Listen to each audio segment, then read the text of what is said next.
Hello.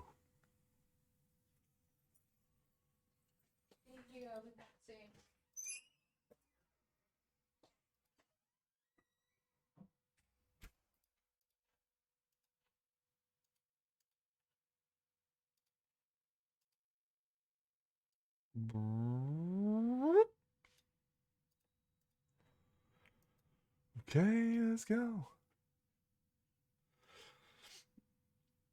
I welcome you all, friends, to this beautiful stream. I started this guy uh, during the week, and today we're going to finish him.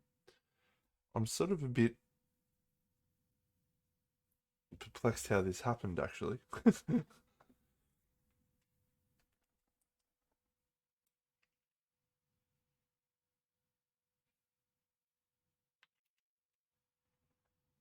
Don't really know, eh?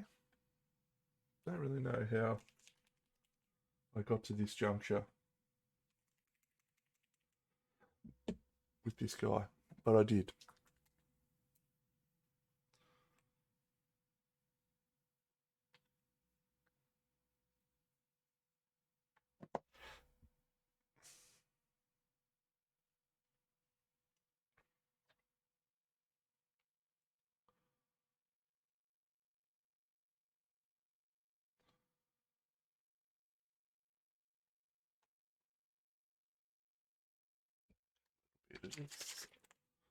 A little bit of Monica in my life, a little bit of Jessica by my side.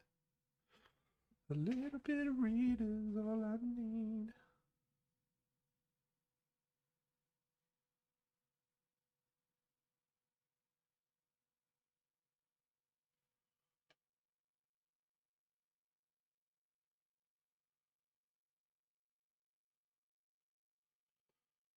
A little bit of Sandra in the sun. A little bit of Jessica all night long. A little bit of Rita's all I need.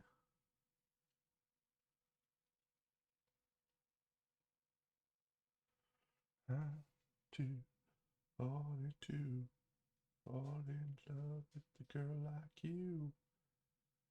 You can't run, you can't hide.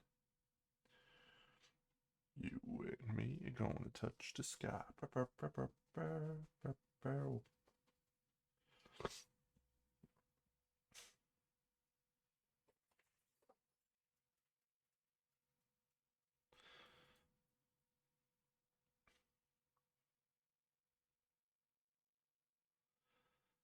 One of my goals on this piece was to really dive into my non-metallic metal a little bit more and just see if I could understand perhaps a little bit more about what I need to do in general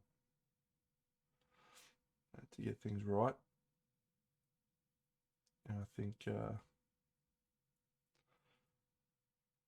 at stages I crush it. At stages I have no idea what I'm doing.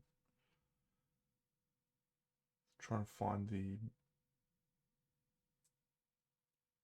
the solution. Hello, buddy.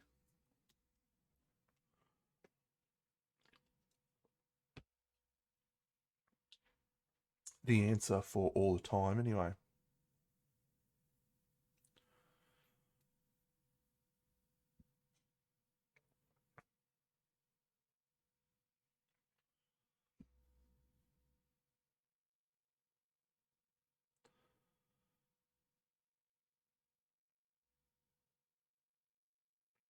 And so I did. And I think I've really done a good job on the metal on this piece. And yet, I've had a bit of a mare on the skin, which is usually something I'm confident at. But I try and expand my repertoire. I have a couple of colours I'm really good at painting skin with, but I need to be able to paint skin with colours that suit the environment and have a different way to approach skin. I haven't really got that. So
once again, find myself asking, what's my next project?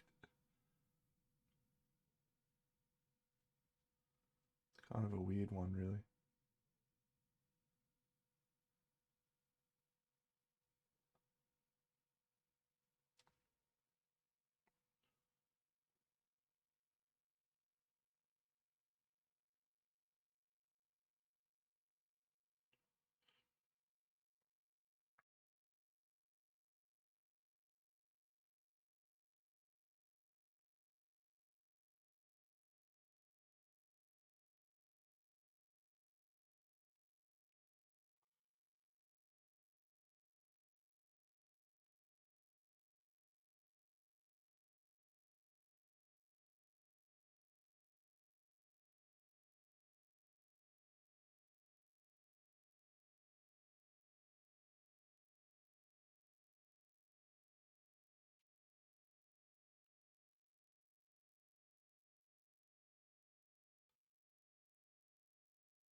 Go Plank.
I finally got around to watching Thor, Love and Thunder.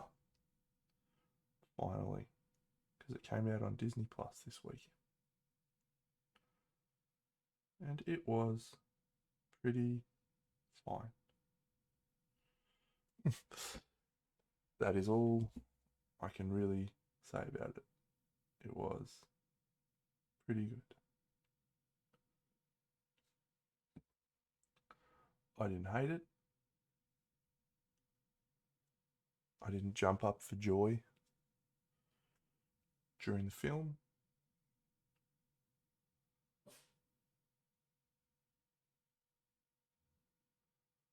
I think its great strength was also its great weakness, which is to say that Taika Waititi and his off-kilter, humorous approach was fantastic, and it was also the thing that I think let the film down.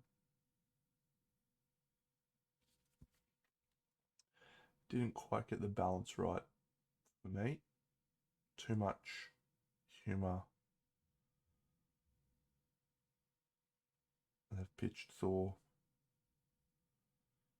as a little bit stupider than I think he is.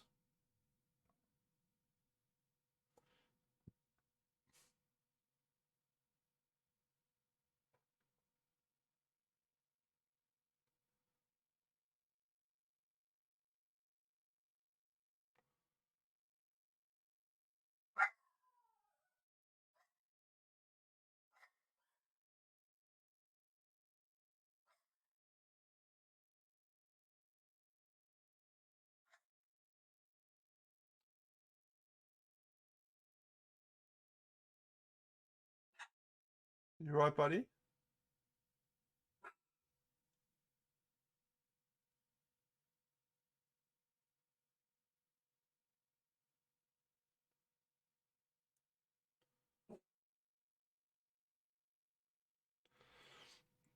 So what I've been trying to establish, right, with non-metallic metal, and it's something that I think has no real correct answer. But what I've been trying to establish is where do you draw the line at your shadow in terms of how dark is it, and where do you draw your line at your lights in terms of how light it is. And it's such a different answer to that question depending on whose non-metallic metal you look at, you know. Land Studio goes from black to white.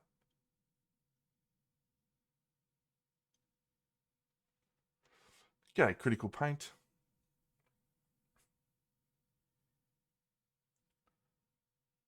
So I guess my question that I'm trying to answer for myself is, where do I draw the lines? And I have to balance the way that I paint other elements to answer that question, because my approach, as many of you know, is heavily saturated, heavily contrasted.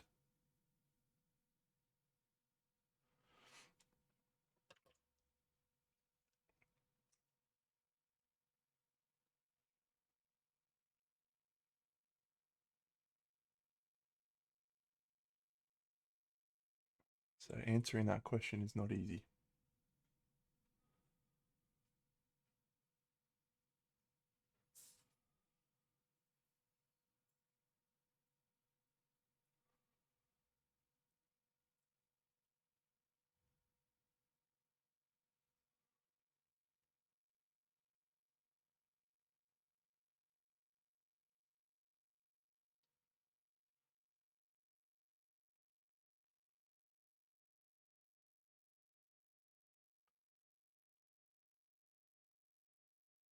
And then the second part of my journey with non-metallic metals on this piece, and I guess in general, is color palette. And to provide a lot of feedback to people about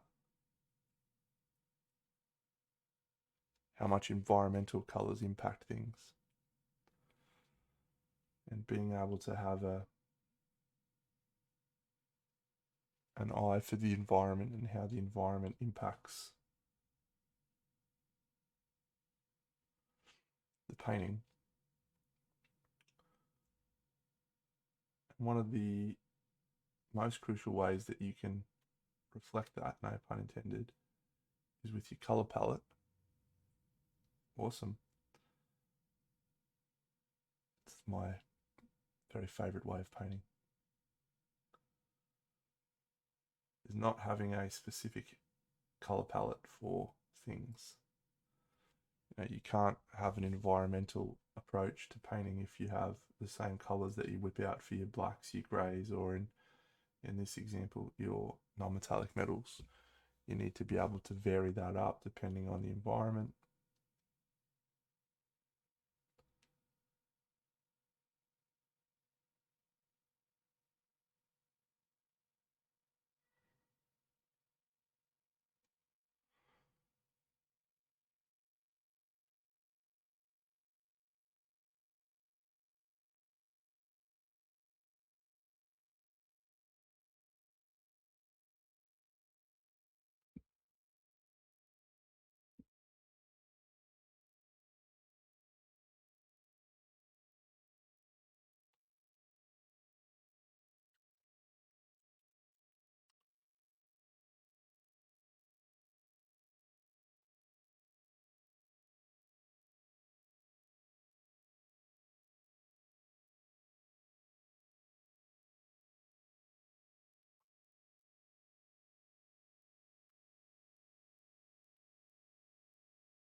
G'day, Abe.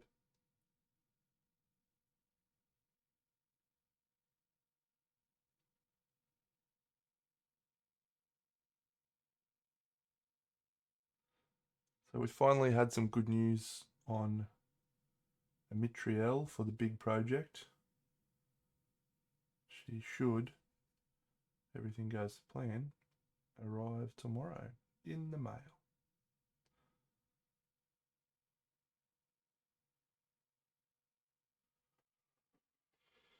Which means we can continue the big project.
I tell you right now, one of the hardest things about painting for me is the fucking temperature.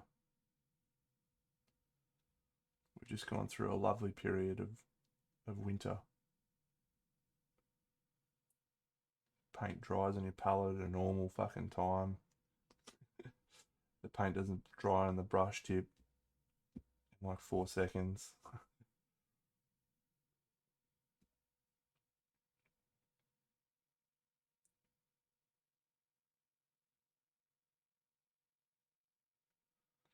Fucking summer.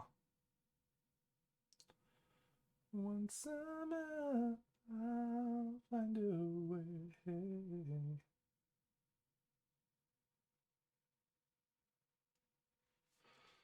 Yeah.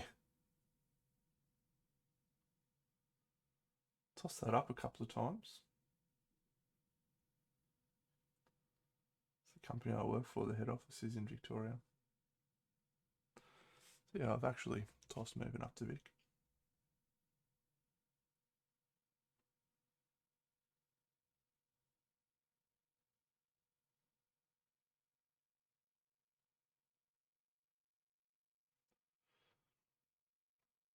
Yeah.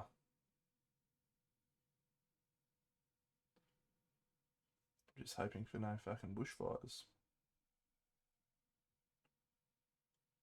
or floods.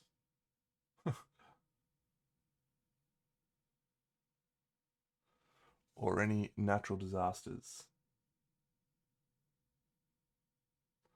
Yeah, Rocket can work down there. She can work anywhere. She's a remote.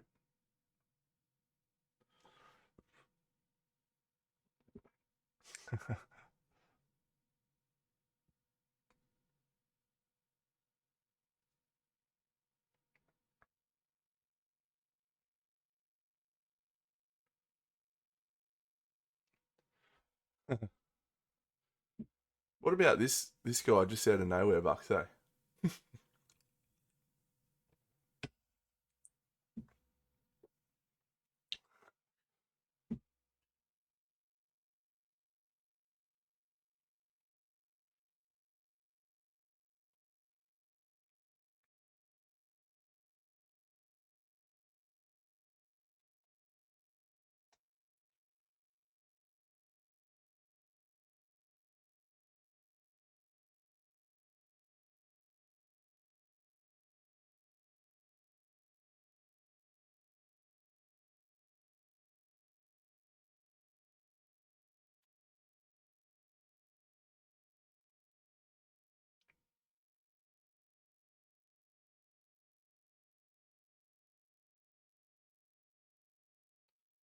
Yeah.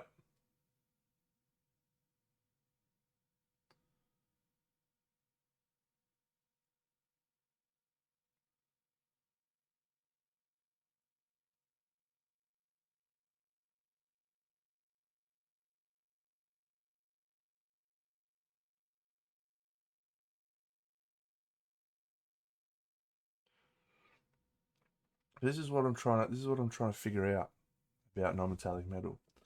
Where do you draw the line? And I mean, where do you start it from? Like, where's the shadow, and where do you stop it? Because if you watch, g'day Top. Yeah, if you watch Land, he goes from black, and then he comes in at white at the end. Sergio, nowhere near those. Thank you.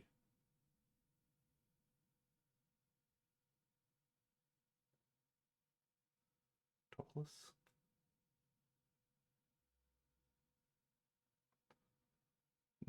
Nicholas. Do you called Nicholas? Your family?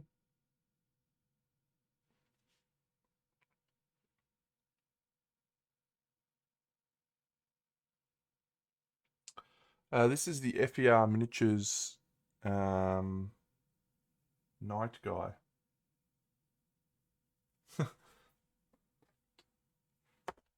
French Knight Agincourt, 1415. With a tremendous box art by Arnel Lazaro.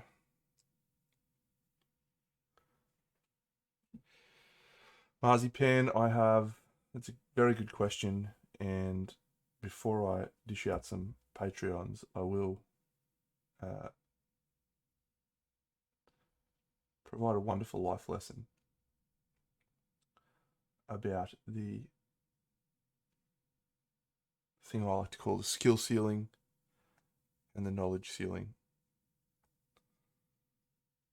There is different stages during your process of learning a task, whether that's painting toy soldiers or learning to juggle, where you will be receptive to new learning, and you will also be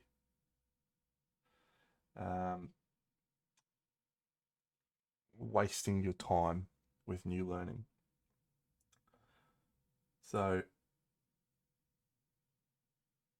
the answer to when that question is varies from person to person, varies from situation to situation. G'day, Mini Mancer. But when you are feeling like you can do everything that your brain tells you in terms of painting,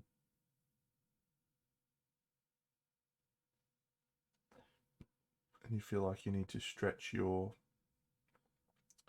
understanding of things, that's when you need to go and chase down some new learning. But if you are still struggling with the mechanics of how to do things, you may be better off just continuing to paint. In general, I think people jump to new learning too early without having the best foundations of what they should do before that.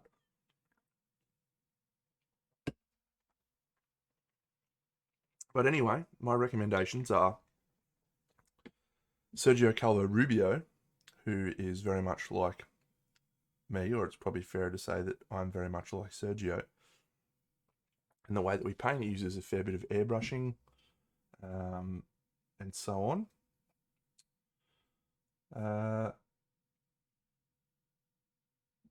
I've just recently joined David Aroba, and he's pretty good. In the past, I've also followed Craftworld Studio. I've followed Natalia Orach, Ben Comets.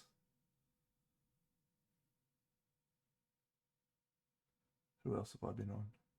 Oliver Spaeth. And my recommendations are Sergio, if you want to paint with your airbrush and paint a lot more loose and free.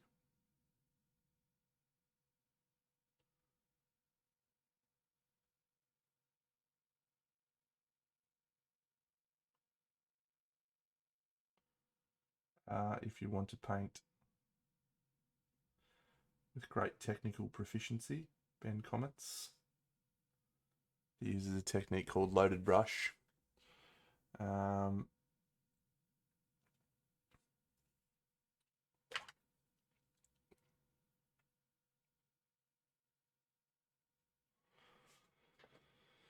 Yeah, Sergio Calvo.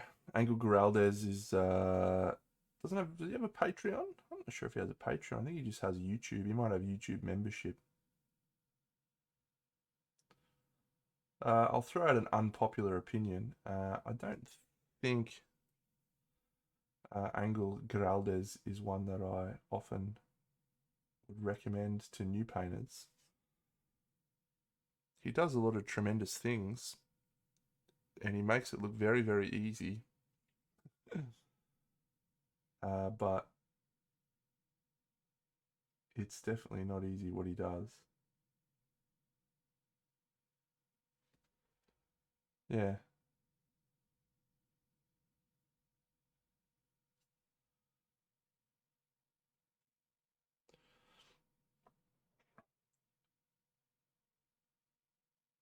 No, he's an awesome painter. Awesome painter, but the amount of Spanish water. The amount of airbrush control you need to be able to do what he does is phenomenal. Sergio uses a lot of airbrush, but you don't actually need huge levels of skill with the airbrush to do what Sergio does. I don't think, anyway.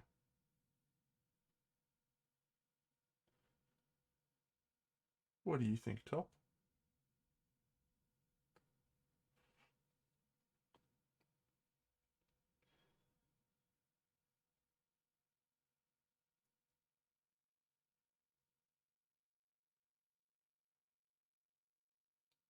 A wise fellow streamer.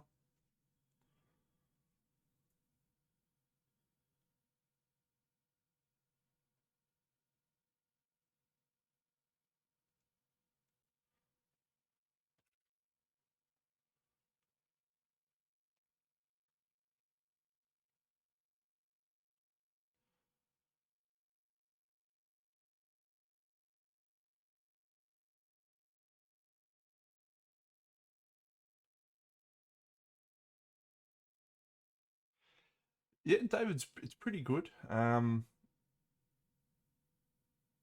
It was sort of an intentional choice because I want to really improve at the moment. I'm like, yeah, I want to really chase down some improvement. And he's one of my favourite painters in the world. And since Ruben Martinez doesn't have a Patreon, I'll take the next best thing. It's good. He doesn't use much airbrush. He's all brush, which is nice. Um,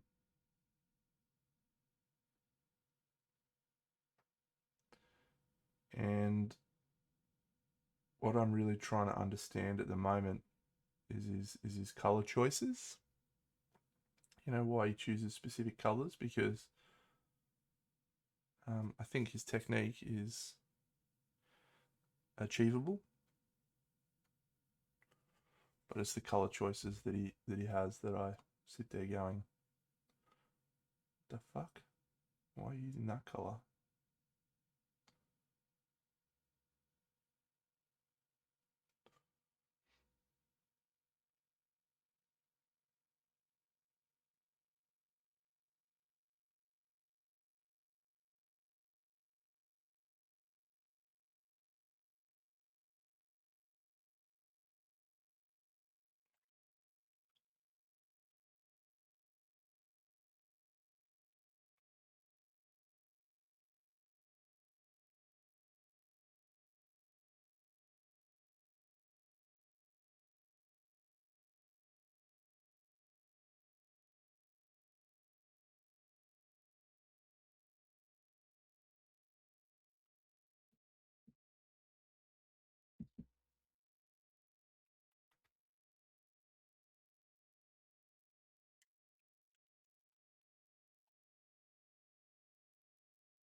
Yeah.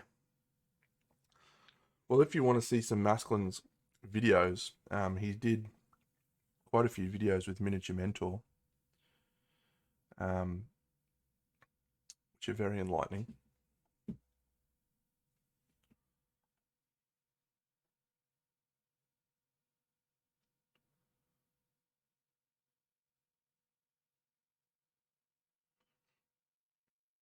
Yep. Bucks can confirm the quality of the Miniature Mentor videos. So I sent him his way a little while back.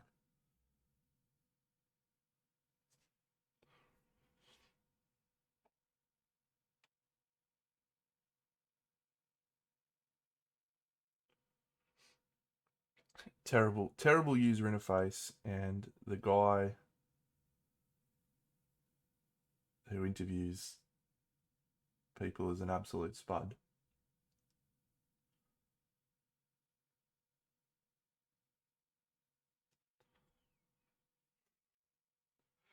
Hey Al.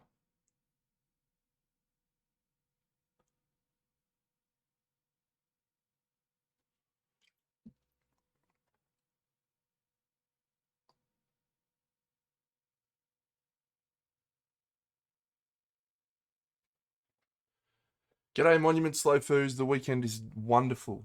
It's a beautiful weekend. I follow a rugby league team called the North Queensland Cowboys, and they had a fucking glorious win last night. And I'm still pumped. I can still feel adrenaline coursing through my veins. I barely slept a wink last night. Yes, more painful than Patreons.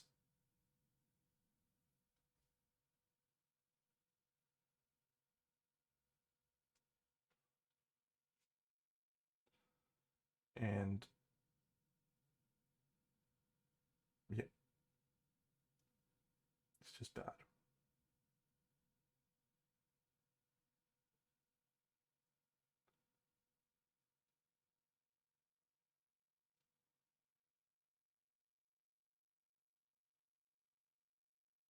Burn, burn, burn, burn, boom, boom.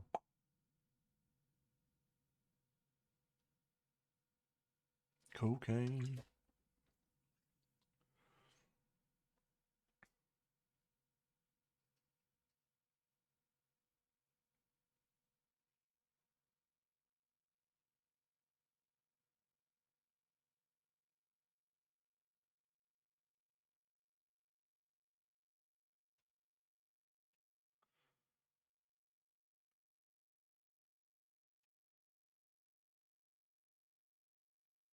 So yeah, we're back on that. We're back on that crazy decision.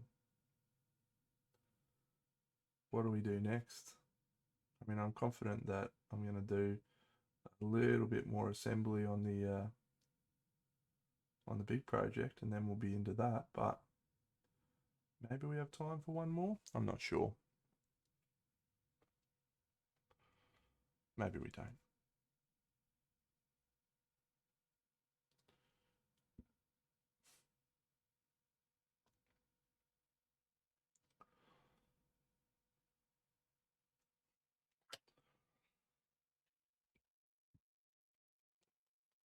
Mm.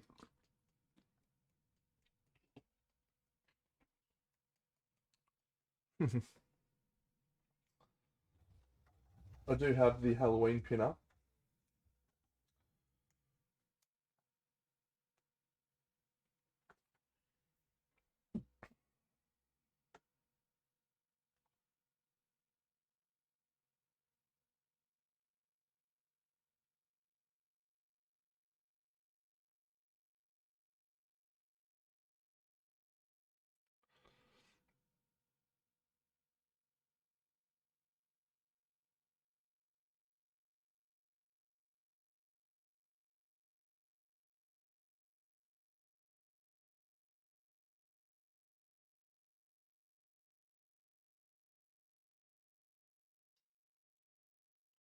Drink when I'm alive, sleep when I'm dead.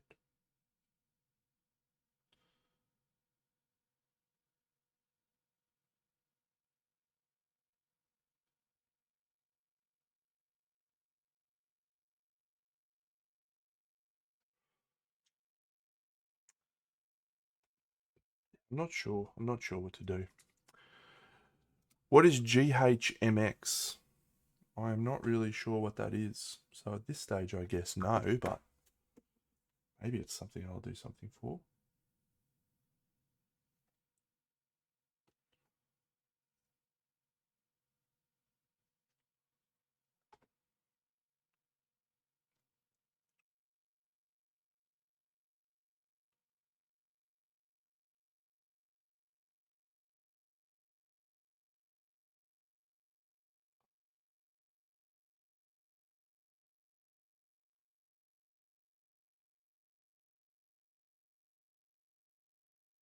Awesome. And now Andy and I are just going to do a test run of the Kingdom Death stream judging. And you'll all get to see a couple of folders. It's in Strathpine, is it? All right, well, I could make that. Strathpine's very close to where I used to live. In fact, I used to live in Strathpine for a few years. About 4 years, I reckon. Before that, I grew up in Kalanga. Have you got a link?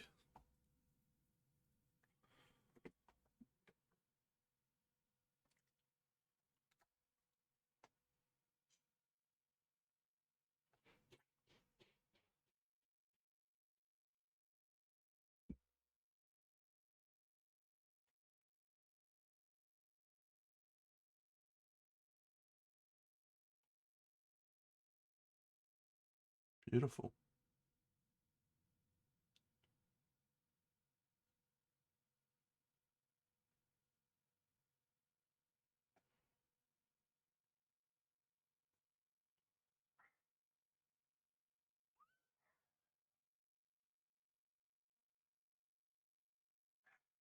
You go.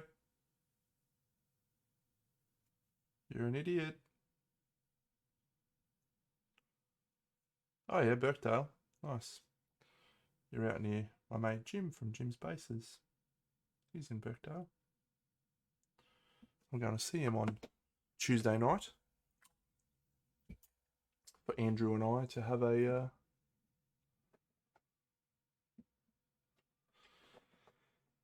new base for a project.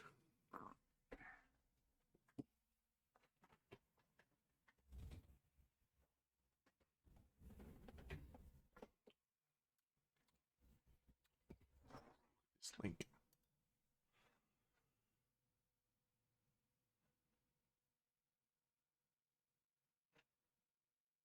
Cool.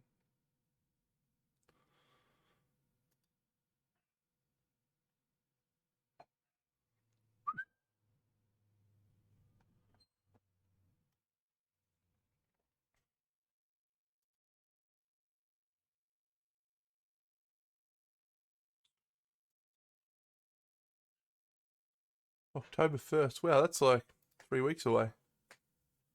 1, 2, 3. Cool. Cryo cheese. G'day, champion.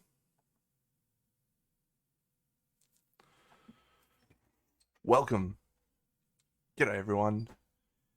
G'day, Chris P. Haven't seen you in a while, champion. How are you, mate?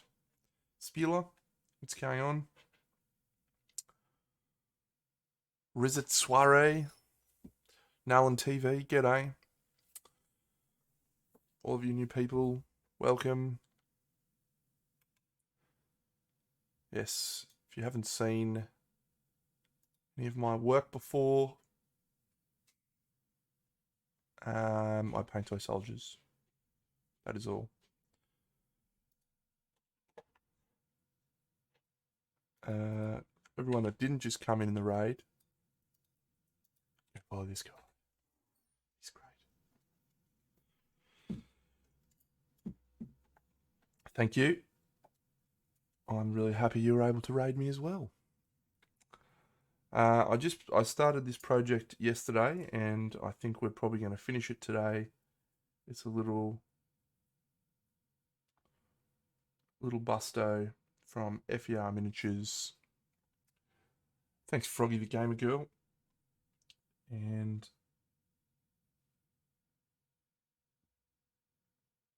I am pretty happy with how it's going so far. For a few hours work.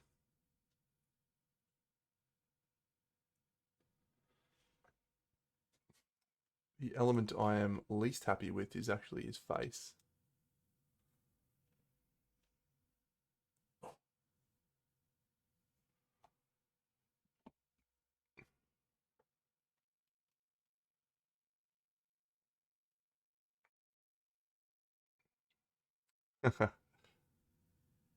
Indeed.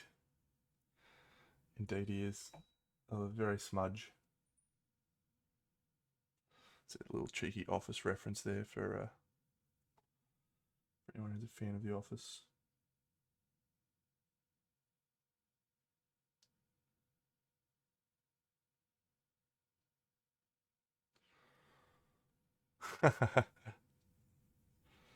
No, the face. So I have a pretty locked in way that I like to do skin, and I decided to try something different on this piece, and I'm not happy with elements of it. Biggest one being the lack of contrast.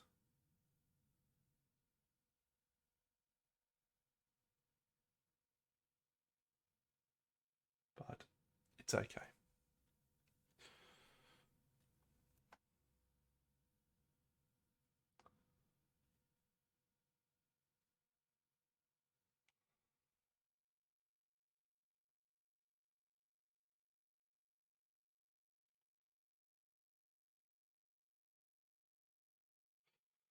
So if you're new to looking at my projects, allow me to show you a little one that I've done just before. Here's something I prepared earlier. Reset the clock. Thanks, Creepy.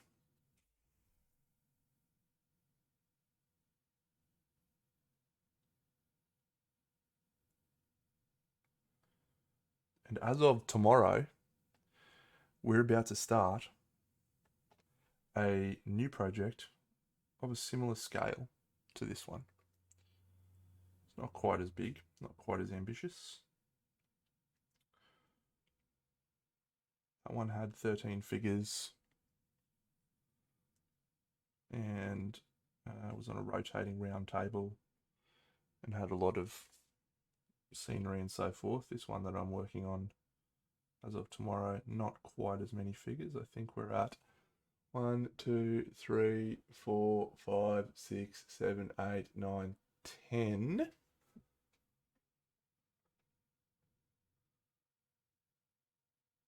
10 figures, but it's about half the size in terms of the scale. So the Crusade, that fucking Crusader.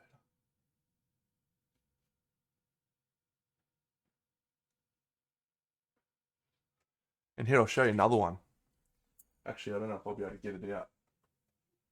Yeah, no, I won't be able to get it out. It's behind me. But here, let me show you a picture of it. It's on my Twitter page.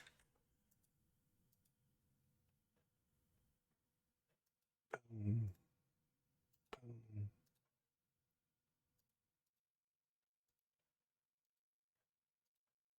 Boom.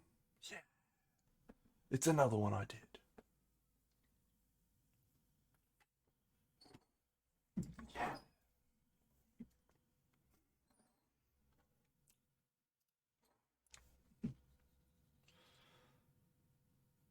I reached that point in my life where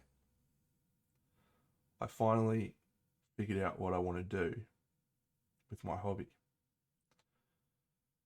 Because I've always been a gamer.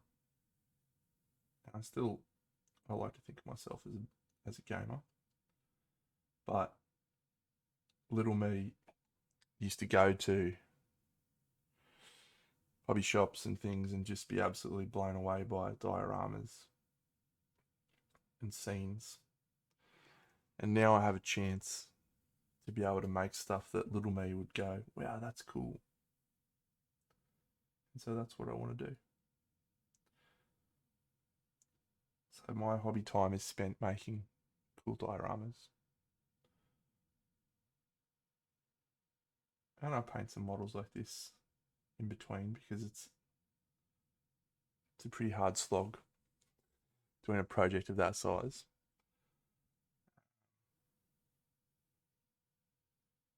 It takes some effort of will to stay focused.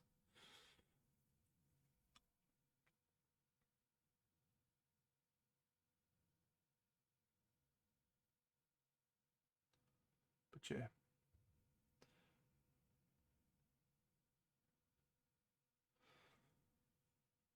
Exactly. Exactly. That was 100% my motivation for doing Camelot in the first instance, which was the first one that I showed. Yeah, since then, I've done dioramas pretty much every couple of months. It's been some smaller ones.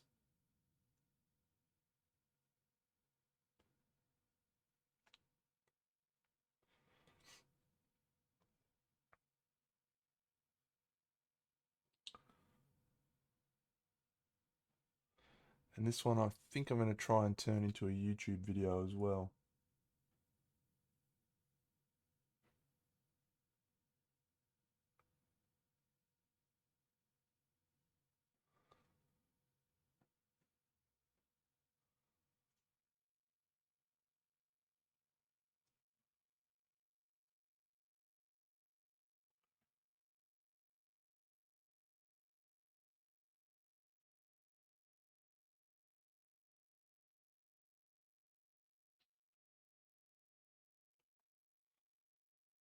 I was in, and then I pulled out, and I may go back in.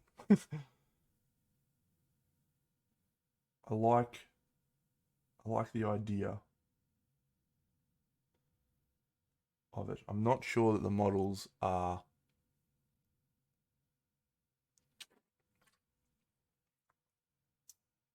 as good as I would like them to be for one of my projects, but I don't know.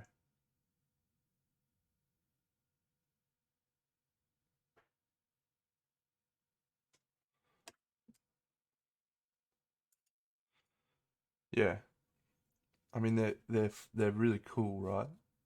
But how do I put them into a cool diorama?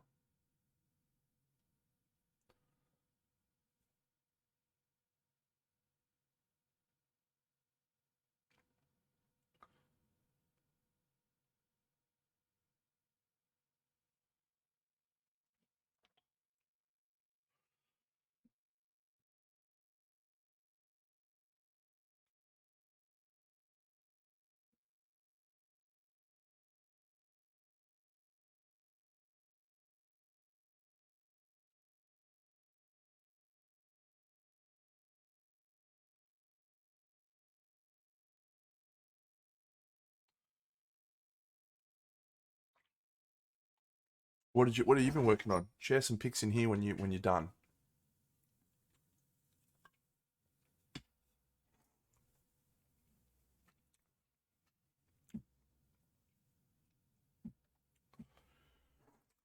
Please.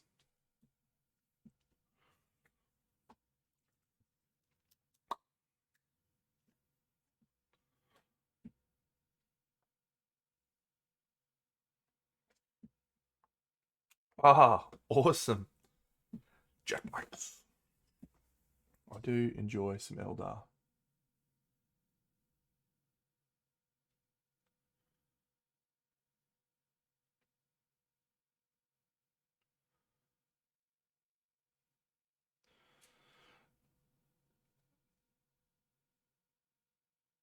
Bien le bonsoir. Hmm. I feel like bonsoir means good evening. Is that right?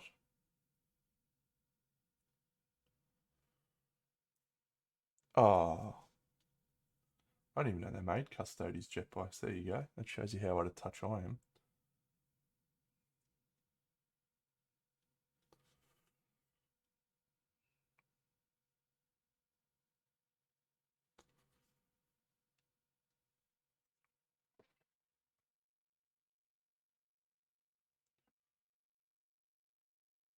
Gracias. Or uh, fuck, it's been a while. How do I say thank you in French? Uh,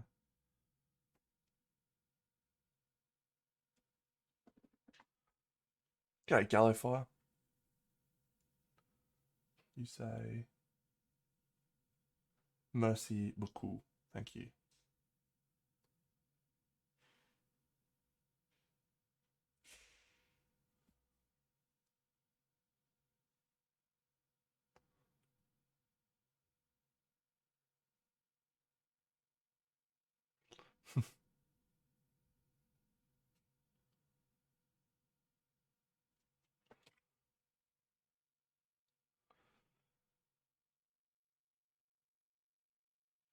Yeah, what was I? I was in Paris just before COVID. Had an awesome time.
Feet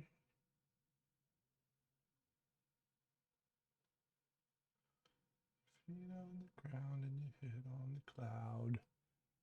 Yeah.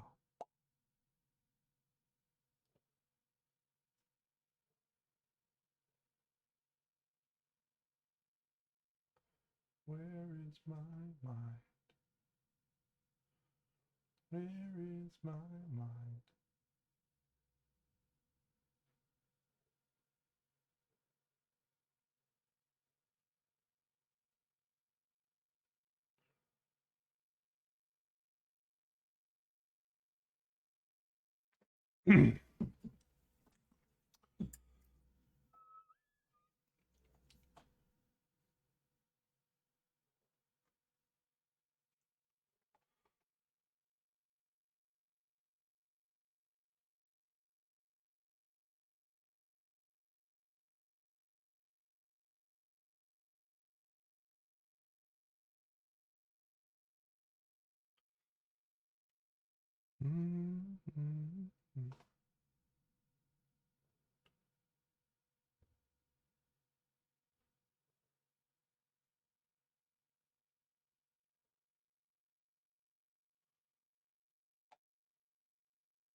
How's everyone enjoying She-Hulk?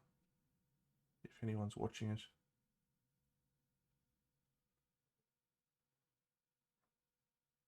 It falls under the same category of Thor Love and Thunder for me. I just enjoy it. It's okay.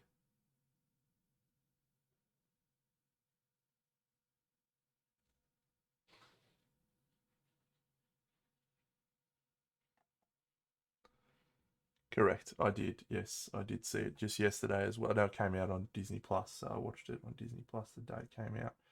It was good. It was just okay.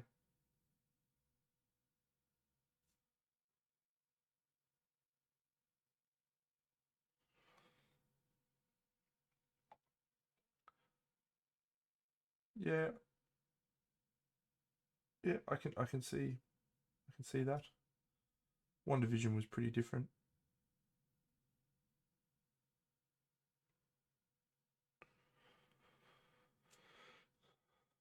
Yeah, Christian Bale was very good. And I concur that the ending was a little bit on the weak side.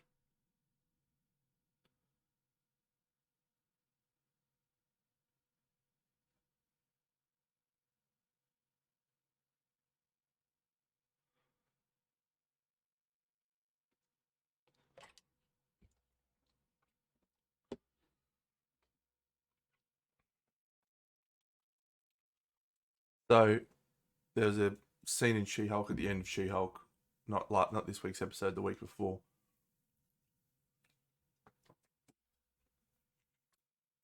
where they introduce some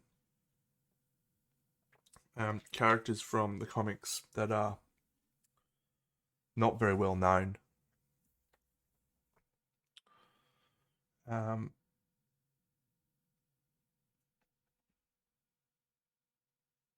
and the only reason I know about them is because I play against those characters in Marvel Champions.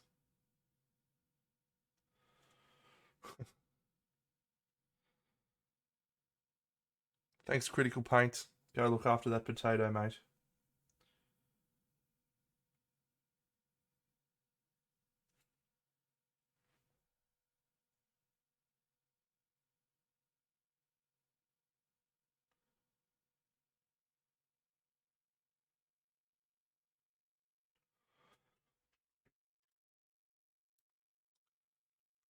Yeah, I had absolutely no idea who those people were and would not have had any clue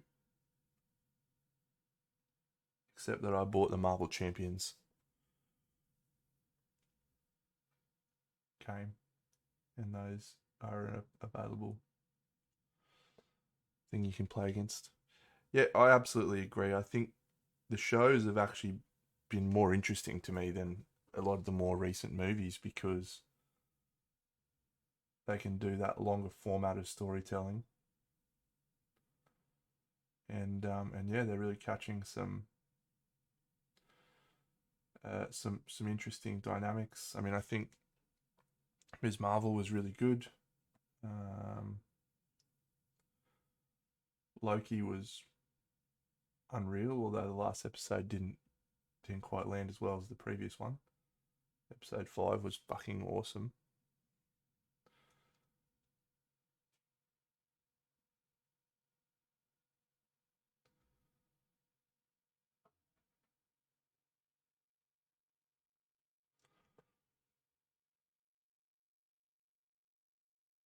Mm.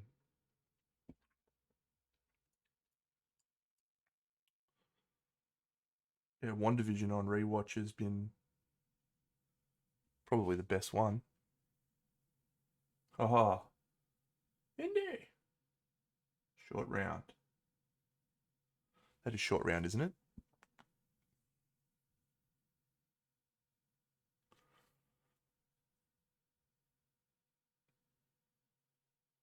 Yeah. So there was one of the weirdest cameos in Thor: Love and Thunder. There's two things in Thor: Love and Thunder that absolutely blew my mind. Right. The first was that Russell Crowe was fucking Zeus. His Greek accent was very good. Very, very good. And I didn't think he looked like Russell Crowe. I appreciate Russell Crowe's added a few keggers on. Good on him. Why not?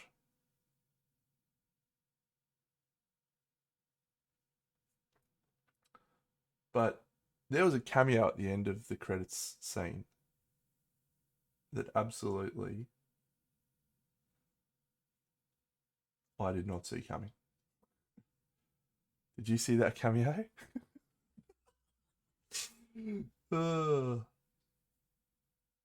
what a weird casting for that character.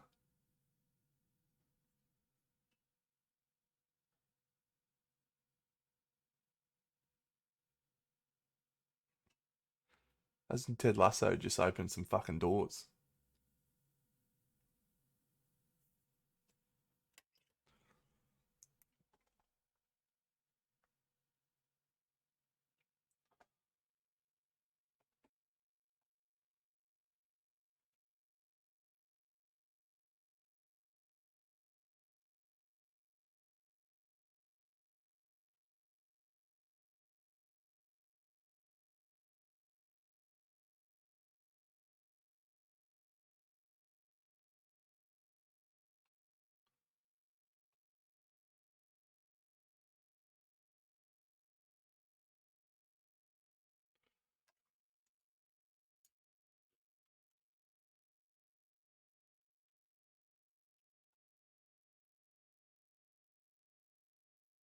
I don't know that I want to do too much more to this chap. All right, I saw Bucks is on his computer, so I'm just going to try some stuff, friends.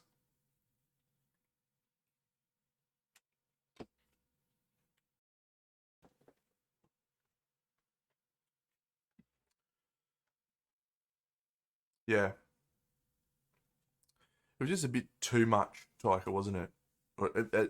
Not that Korg was too much Korg. There's never too much Korg, but just the film felt a little bit too, bloop, bloop, you know.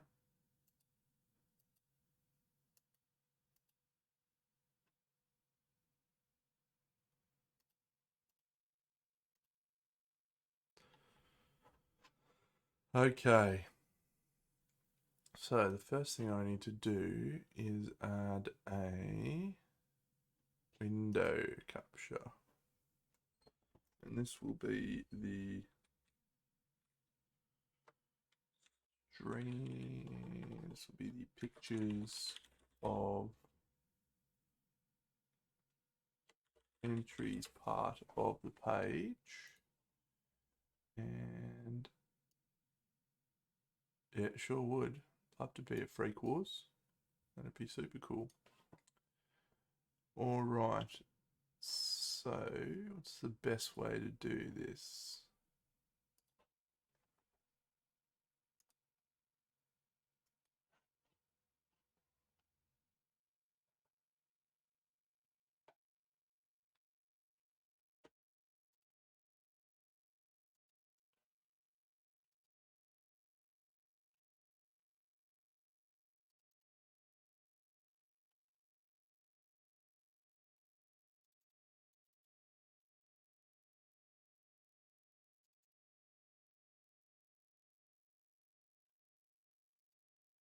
All right.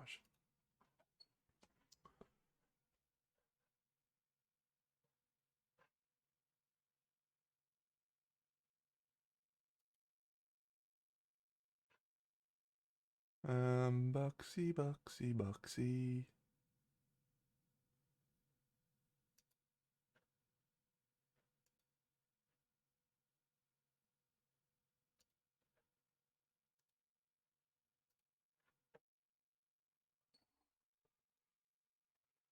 Yeah.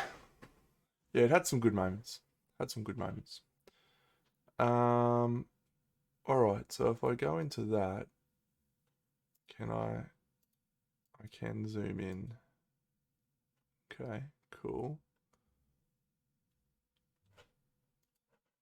So if we do that, and then you're the voice trying to understand it. Make a noise and make it clear. Oh, oh, oh, oh, oh.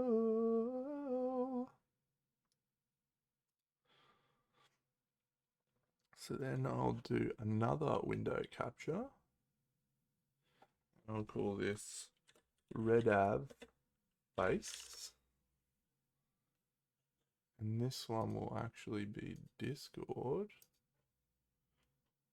And how do I do? No, I don't want to do that. I want to do that. Boop, boop, boop, boop, boop, boop, boop. Boop, boop, boop, boop, boop.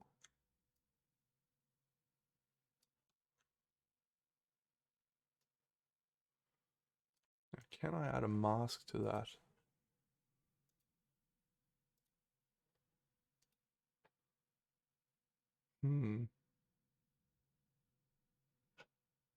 I don't think I can add a mask to that.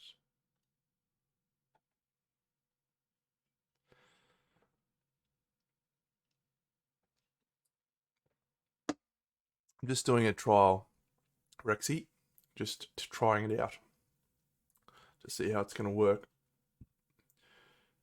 Top, how would I put an image mask over a window browser? Can I do that?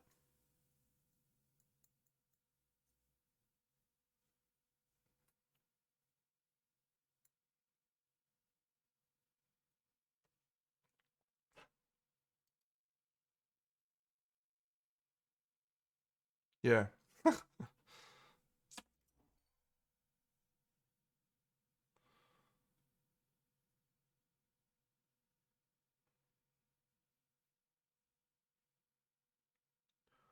Yeah.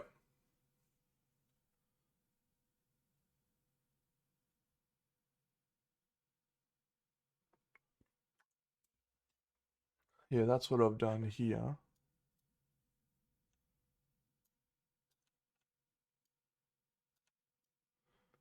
So I can do that.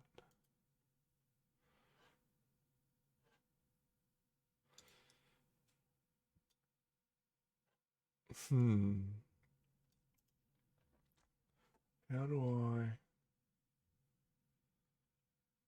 How can I do that?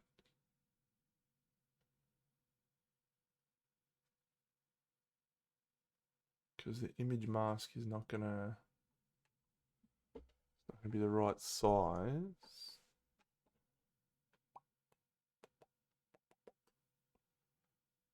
This is happening live on stream, friends, so enjoy this. Look at this picture of this model though.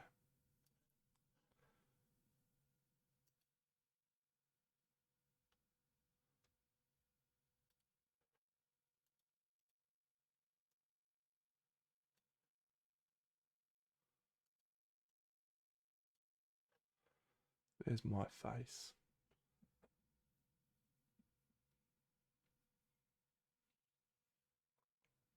Oh, thanks, Jason. Here, let me turn this off, mate, so you can see it. There you go.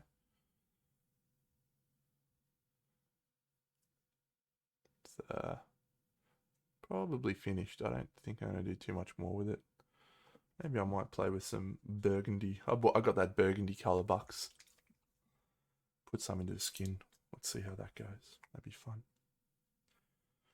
Bloop, bloop, bloop.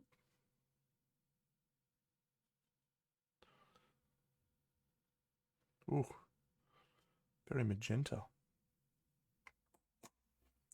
I like it.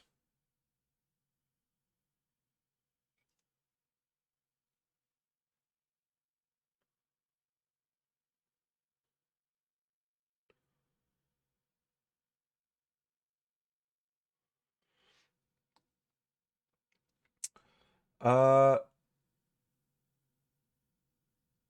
it's all painted. There's no metallic paints in there. It's all painted to look like that. But yeah, it's supposed to be yeah, reflecting the light.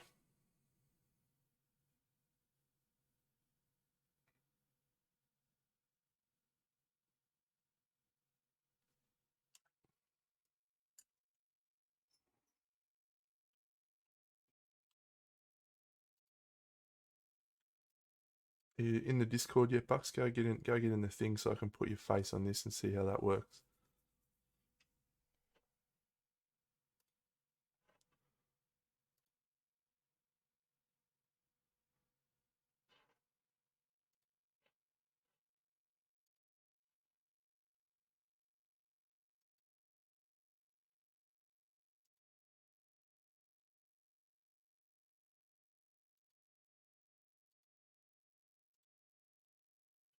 Oh, hello there, Andrew. Hello, friend. How are you, buddy? I'm good, mate. It's an early one, but Ha- we're here. Happy Sunday. Indeed. All right. So we won't do that.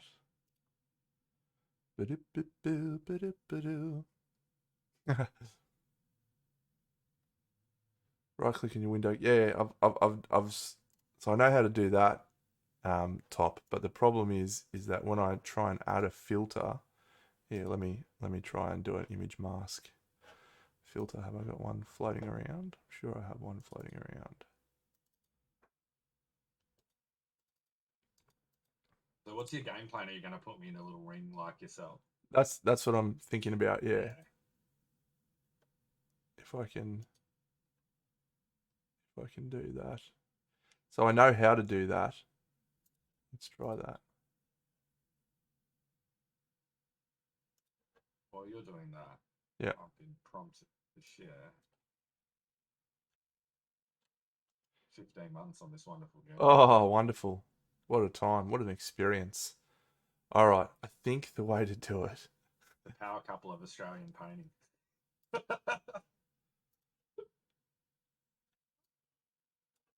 There you are, Andrew. Hello, mate. Hi, mate.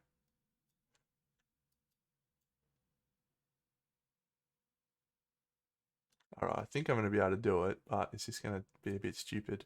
Let me open it up. What is the Pixlr? Here, you can watch what I'm doing, actually. You can see the insight into the magic. On Discord. Yeah.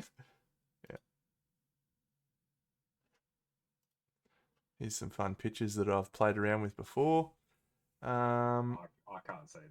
Your camera's not up on Discord. I can see what you're doing. Yeah, it's on the thing. So I need to create a new image that is a wide 1080p, and then I need to have a.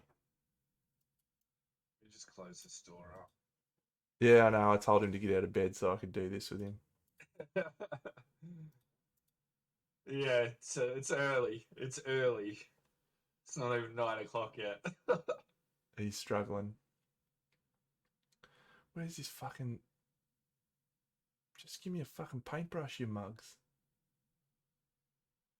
Thank you.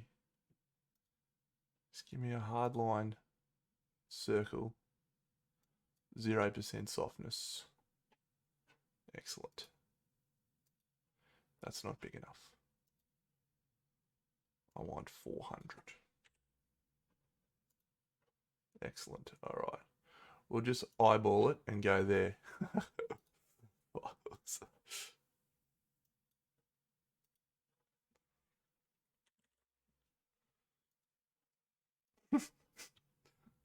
All right, this is going to be magnificent when I figure it out.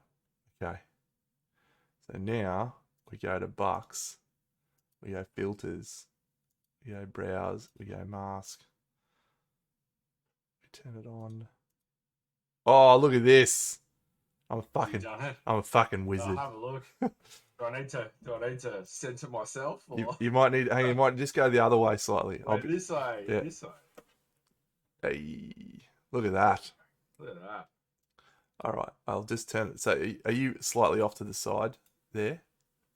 Yeah, slightly, but that's All all right, no, that's all right. I can fix that.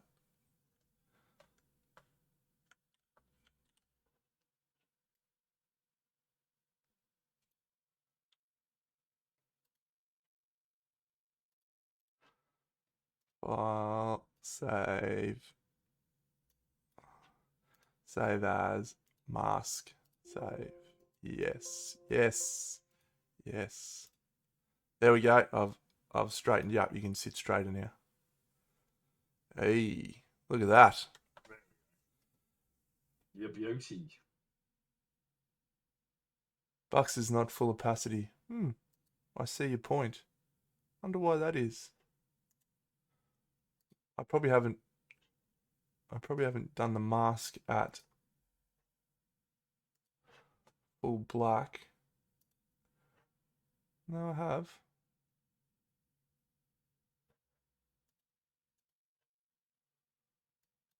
So that is a question for another day. Well, we've got between now and next week, right, to figure it out. Yeah, I'll figure that out. All right, so what I'll do then is I'll go to here. So if we're doing a stream, what is the best way to see the pictures? Yeah, you can probably either have me sit top corner, like top right corner with you, or bottom where I am now.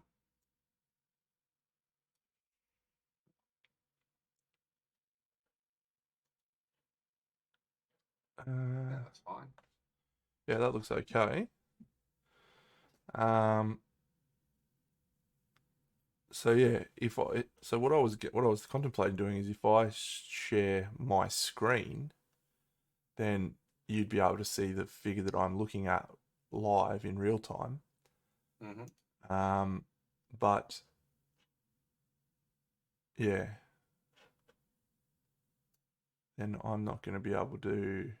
But I don't think that The delay on works. this right now is not much. Yeah. Yeah.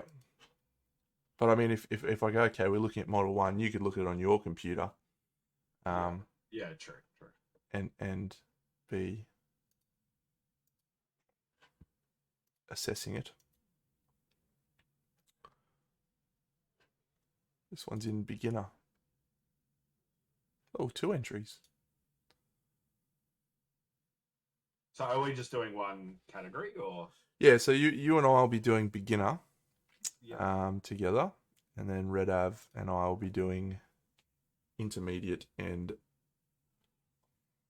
masters. I reckon I should get rid of that other. No, because it's going to come on anyway, isn't it? The other stuff. So how long? Hang on, let me check how many entries there are.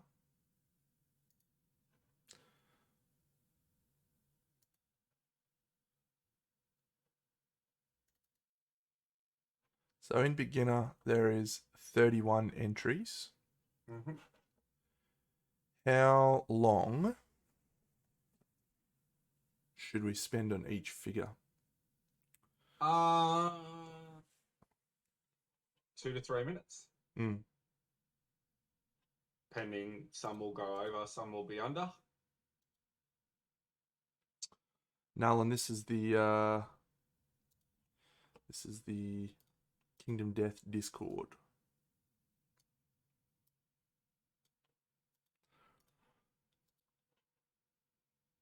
All right, well let's do a little test judge on number 2 and just time it.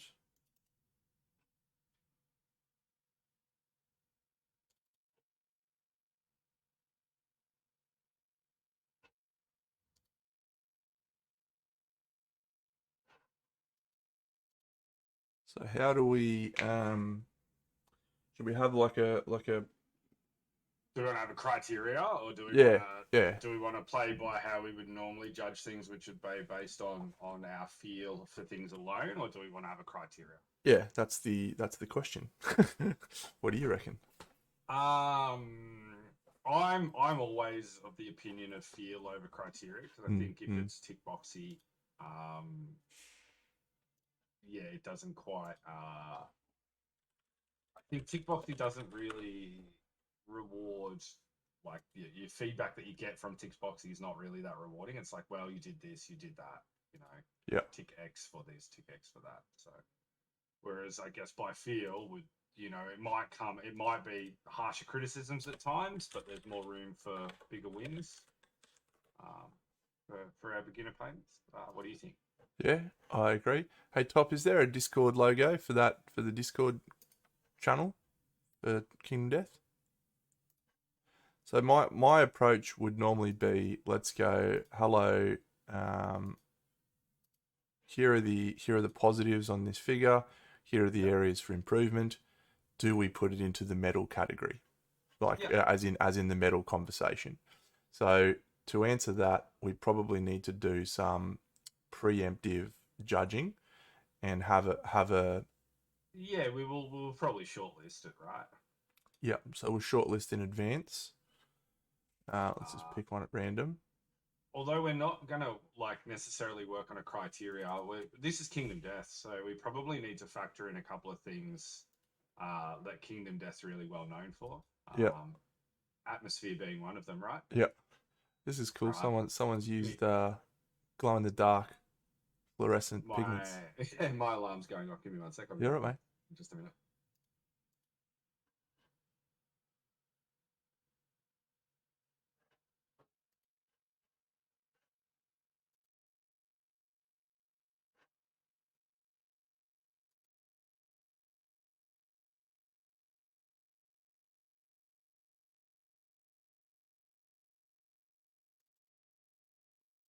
Alrighty. Yeah, what would you say outside of sort of atmosphere being a key player in Kingdom Death? It has its own version of a sort of dark aesthetic, which I think is pretty cool.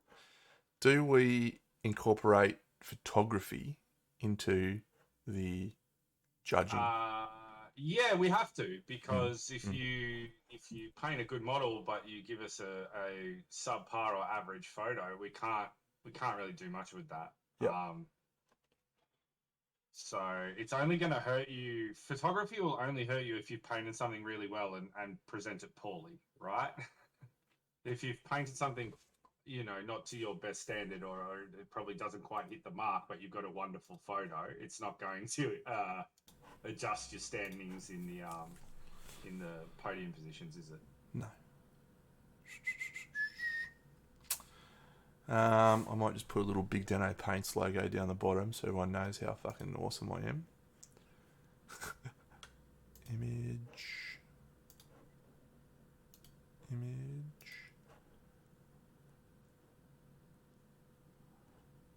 Okay. Browse. Big Dano Paints. On your Topulus. Big Dano Paints.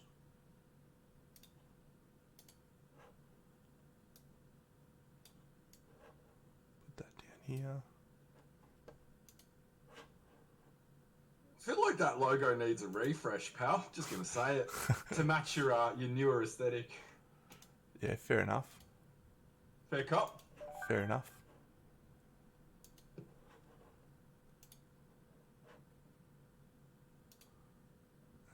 Image.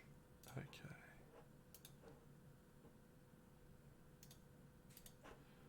Kingdom Death. Discord. Kingdom Death. Kingdom Death. All right. So yeah. So what we'll probably try and do. So hang on, let me go check my conversation with Christoph. Should I do that on my phone? Should probably do that.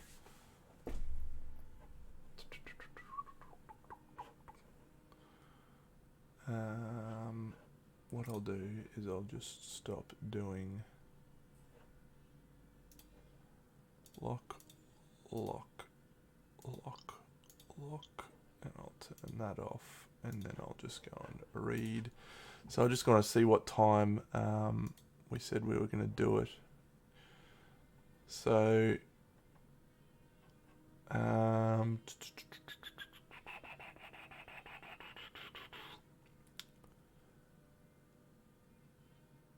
yeah, 17th, 18th is the weekend that Redav and I will be doing it. He will be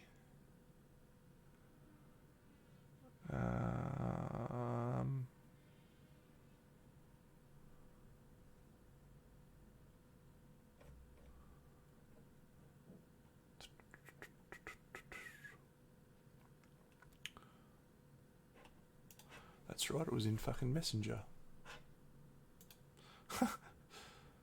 Not on Discord that we talked about it. What are you painting at the moment, Bucks, eh? You know what I'm painting at the moment? I'm painting Utherino.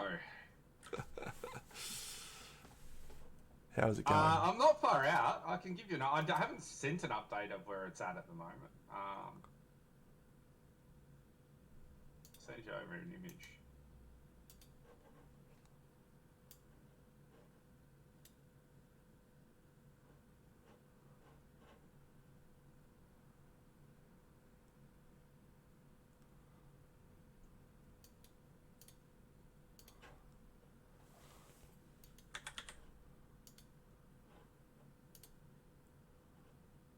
I'll put it in voice chat on this.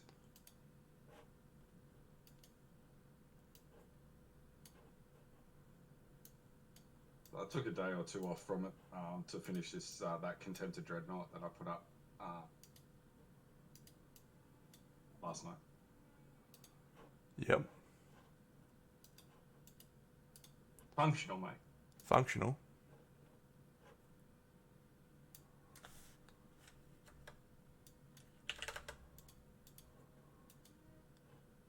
I think I need to find a way, whether I can be bothered. It might be a bit of a diminishing return to darken the shadows as much as I can. Yeah. But it's not the end of the world. I've learned a lot from doing this so far. So I've only really got the trim, the gold trim on the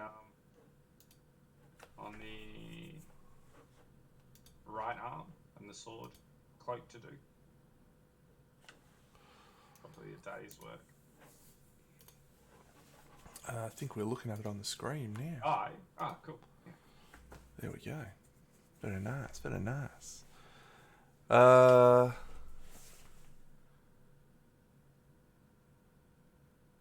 Yeah, we probably need to see just a little bit more dark shadow, don't we? Just like a tiny bit. It's hard to do though. Like Yeah. putting any kind of like, this is a very dark purple. This is pretty, like, the photo's pretty blown out. Yeah. But The gold trim looks fucking good, man. yeah. Yeah. What colours are you using for that? That's the land special, that one. Yeah. So that's just pure all Chimera. Yeah. And it's been a long time since I've painted with a lot of Chimera stuff. So yeah, I rate it.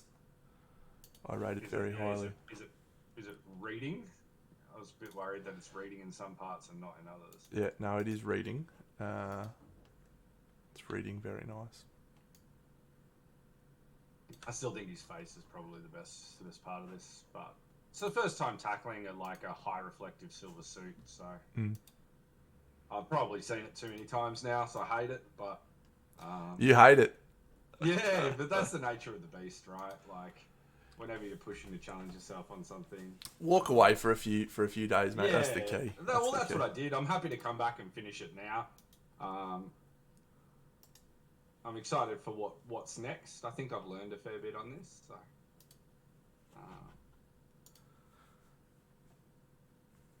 I like it a lot, actually. I think the color in the steel's nice and subtle, and I like the nature of it. I think you actually nailed the breastplate better than you did the gauntlets and the shoulder pads. Like I think you obviously that makes got the sense. process. So you know, like I did sword arm, then book arm, then gauntlets. Yeah. Sorry, then breastplate. The gut plate. Yeah, because breastplate looks tight as shoulder, just like a step below. I don't know. I don't. I think the face. You might need to put some red in it. Yeah, like probably. more red. I think Dave might be right in that he might actually need a 5 o'clock shadow now to potentially add a bit more interest. He might just look a little bit bland. Because what you're doing with the armor, right, is you've got a super high contrast and you've got a high value light spot on the breastplate. That's where your gaze is drawn. So you need to counteract that by having some intense red saturated color, I reckon. Deepen the shadows on the face. Yeah. All super easy to do now. Yeah. Well, that's the thing. Like, this is probably one of the most valuable lessons you can learn with display painting. Is like, everything informs everything.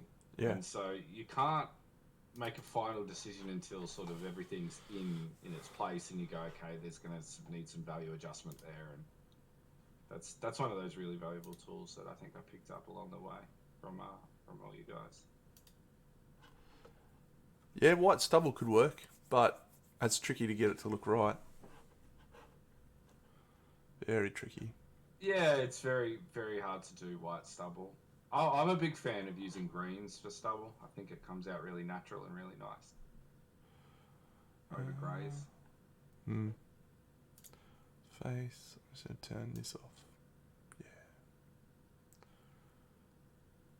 Yeah. Yeah, no, it works.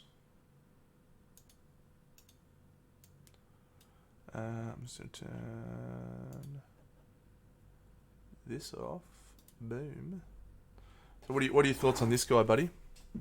Like put him up. So yeah, I like him, mate. I like it's a dark metal, so I like that choice. I like that you've made him a Crusader, which is like, soft spot for both of us. I think for painting material, it's always nice to go blacks and creams. Love a Crusader. I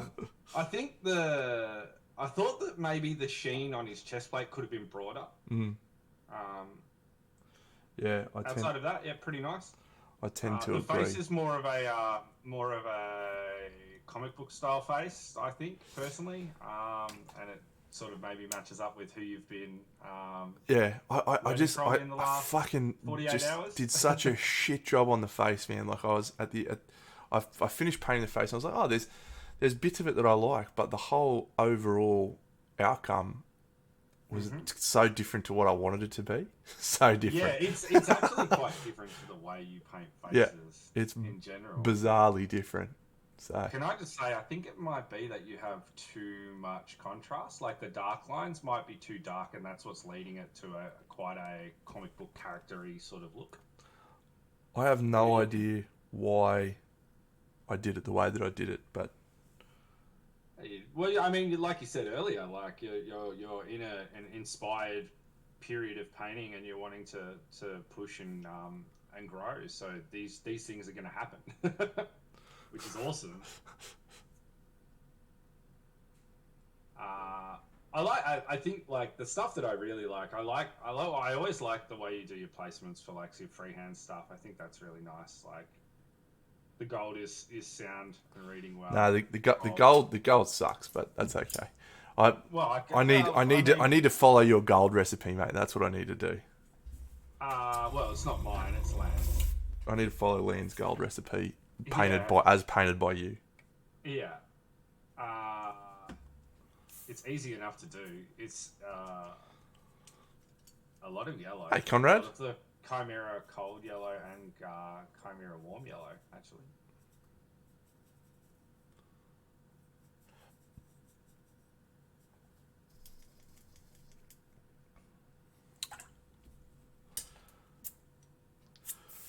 Yeah, it wasn't so much that it yeah, it's not that wasn't what I was going for. I was trying to do something different, and then I don't know whether I got scared or whether what I was trying to do just didn't.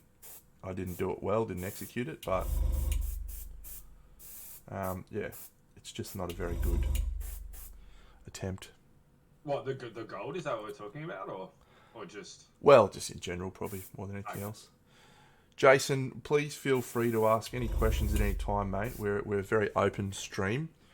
Yeah. Both Andrew and I, we provide critiques to people's models all the time. We're happy to provide feedback and share our knowledge as often as we can for any reason. So, but to answer your question, this is a Sony AX33 Handycam, which I'm running through a Elgato Camlink 4K, which allows you to get 4K picture quality, and that is the thing that you need to get. If you don't have the 4K camera, you will not be able to get quality picture like this, but you then need to also run your camera through the right cables that will allow you to get the camera. So, one thing I think for all of us that we've got to grow in our game is thinking about our reflections and where they are and what's impacting them. Yep. That's sort of unlocking for me as I was painting Uther. I'm like, so why has Land done this? Like, why has he done that? Why is it, like, I have to understand the choices, because if I can't understand the choices, I won't be able to make those choices for myself. Yeah. So that's something I'm looking forward to growing in, but I think that's something like our crew of painters could all grow in, as we've been all fairly expressionist with our non-metal metallic versus having a think about. And I don't want to lose that, I don't want to become like Land 2.0. Land 2.0, but it's about taking the lessons and applying them to the way we do things. So. Yeah, no, I think I said what I said to you about your non-metallic metal is your job now is to find your version. That lands somewhere in expressionistic or stylistic, clinical, finding your right thing. How'd you go, Rocket? Yeah, awesome, right? How was the trip? Yeah, good. Just 2 minutes away, hey? Yeah. Sweet. Parking's a bit shit, but Is it? it's fine. It won't be at 5. Yeah, I've thought about that question that you've posed a few times, and I think if I were to fixate on that, it would be very much like it could really open a can of worms. You know what I mean? Trying to find your style. So I think.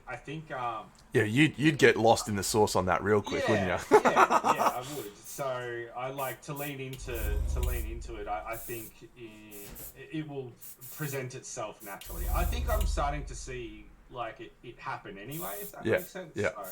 So, I still pretty firmly believe in learning. I still think I'm in a big space of learning. I mean, that's my latest thing that I've done with my Warhammer stuff, my Horus Heresy stuff. Is I still like looking at people who do things better than I do and going, okay, I want to learn from them. Yeah. So,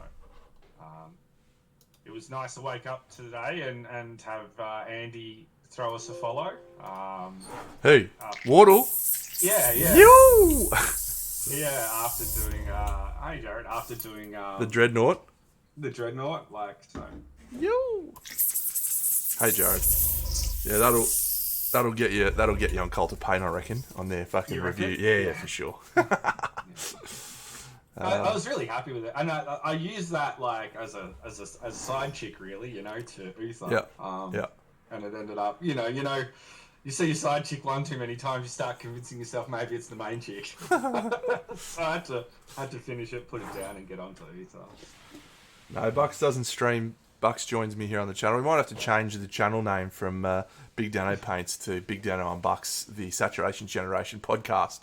Yeah, we do stream together a lot. We do Monday nights together, Marzi.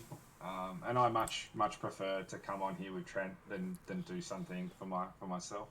Trent is very kind to me and has opened a lot of doors for me, so it's one way that I feel like I can give something back. I am actually really enjoying this new stream layout. Yeah, this is good. I could carve myself out a little piece over here, mate. Down here. Yeah. Call me bottom left. Bottom left Bucksy. Bottom left Bucksy. And top right Dano. It's appropriate that you're the bottom and I'm the top, isn't it? Well, you know, we rest on the shoulder of giants, my friend. We do. Yeah, I'm gonna call time. I'm gonna call time on this chap. I'm done. Yeah, I mean that's something that we could probably talk about more often is the law of diminishing returns. I think it's one of the most valuable assets you can have in miniature painting. Too many people spend way too long trying to finesse the shit out of their model when they could have gone and made, you know, huge leaps by just painting the next thing. Yeah, I feel like I've achieved what I wanted to achieve and learned the things that I wanted to learn on this to some extent without actually nailing it. Yeah. So well, I mean, for you to learn anything more would be basically like, okay, well, I'm going to push deeper in this nominal metallic or this base, and that could end up with you basically repainting it. So why not just move on to something else anyway? And right? start again. Yep, exactly.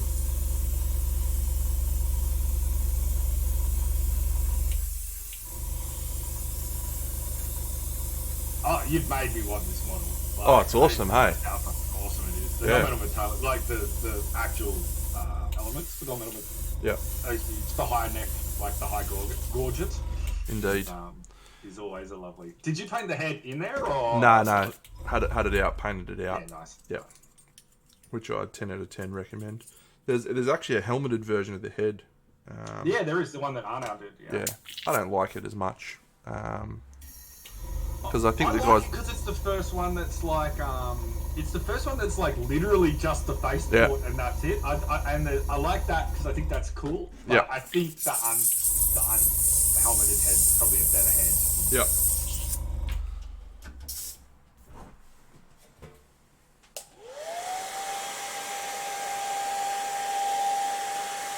This is my hairdryer. Sorry, everyone.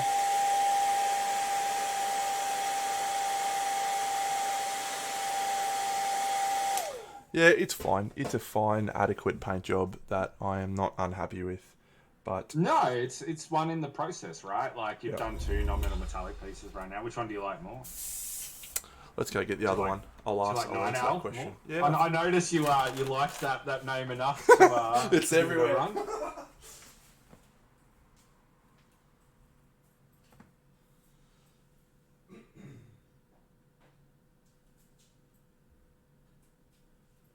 I've been on a bit of a tear recently. I got back from QMHE for some reason. I'm super inspired to paint. What a shock! So, who would have thunk it? So yeah, so that's Night Owl, and that's thing. So I think I got the darker metal better on this guy. Like I think I landed that better, although that shoulder pad highlight's maybe a little bit too strong given the rest of the lights, but. Yeah, I think you did the darker metal better, and it looks more refined. It's more refined on the Night than it's more refined on the Crusader over the Night. You reckon? Which I like. Yeah, I think so. I think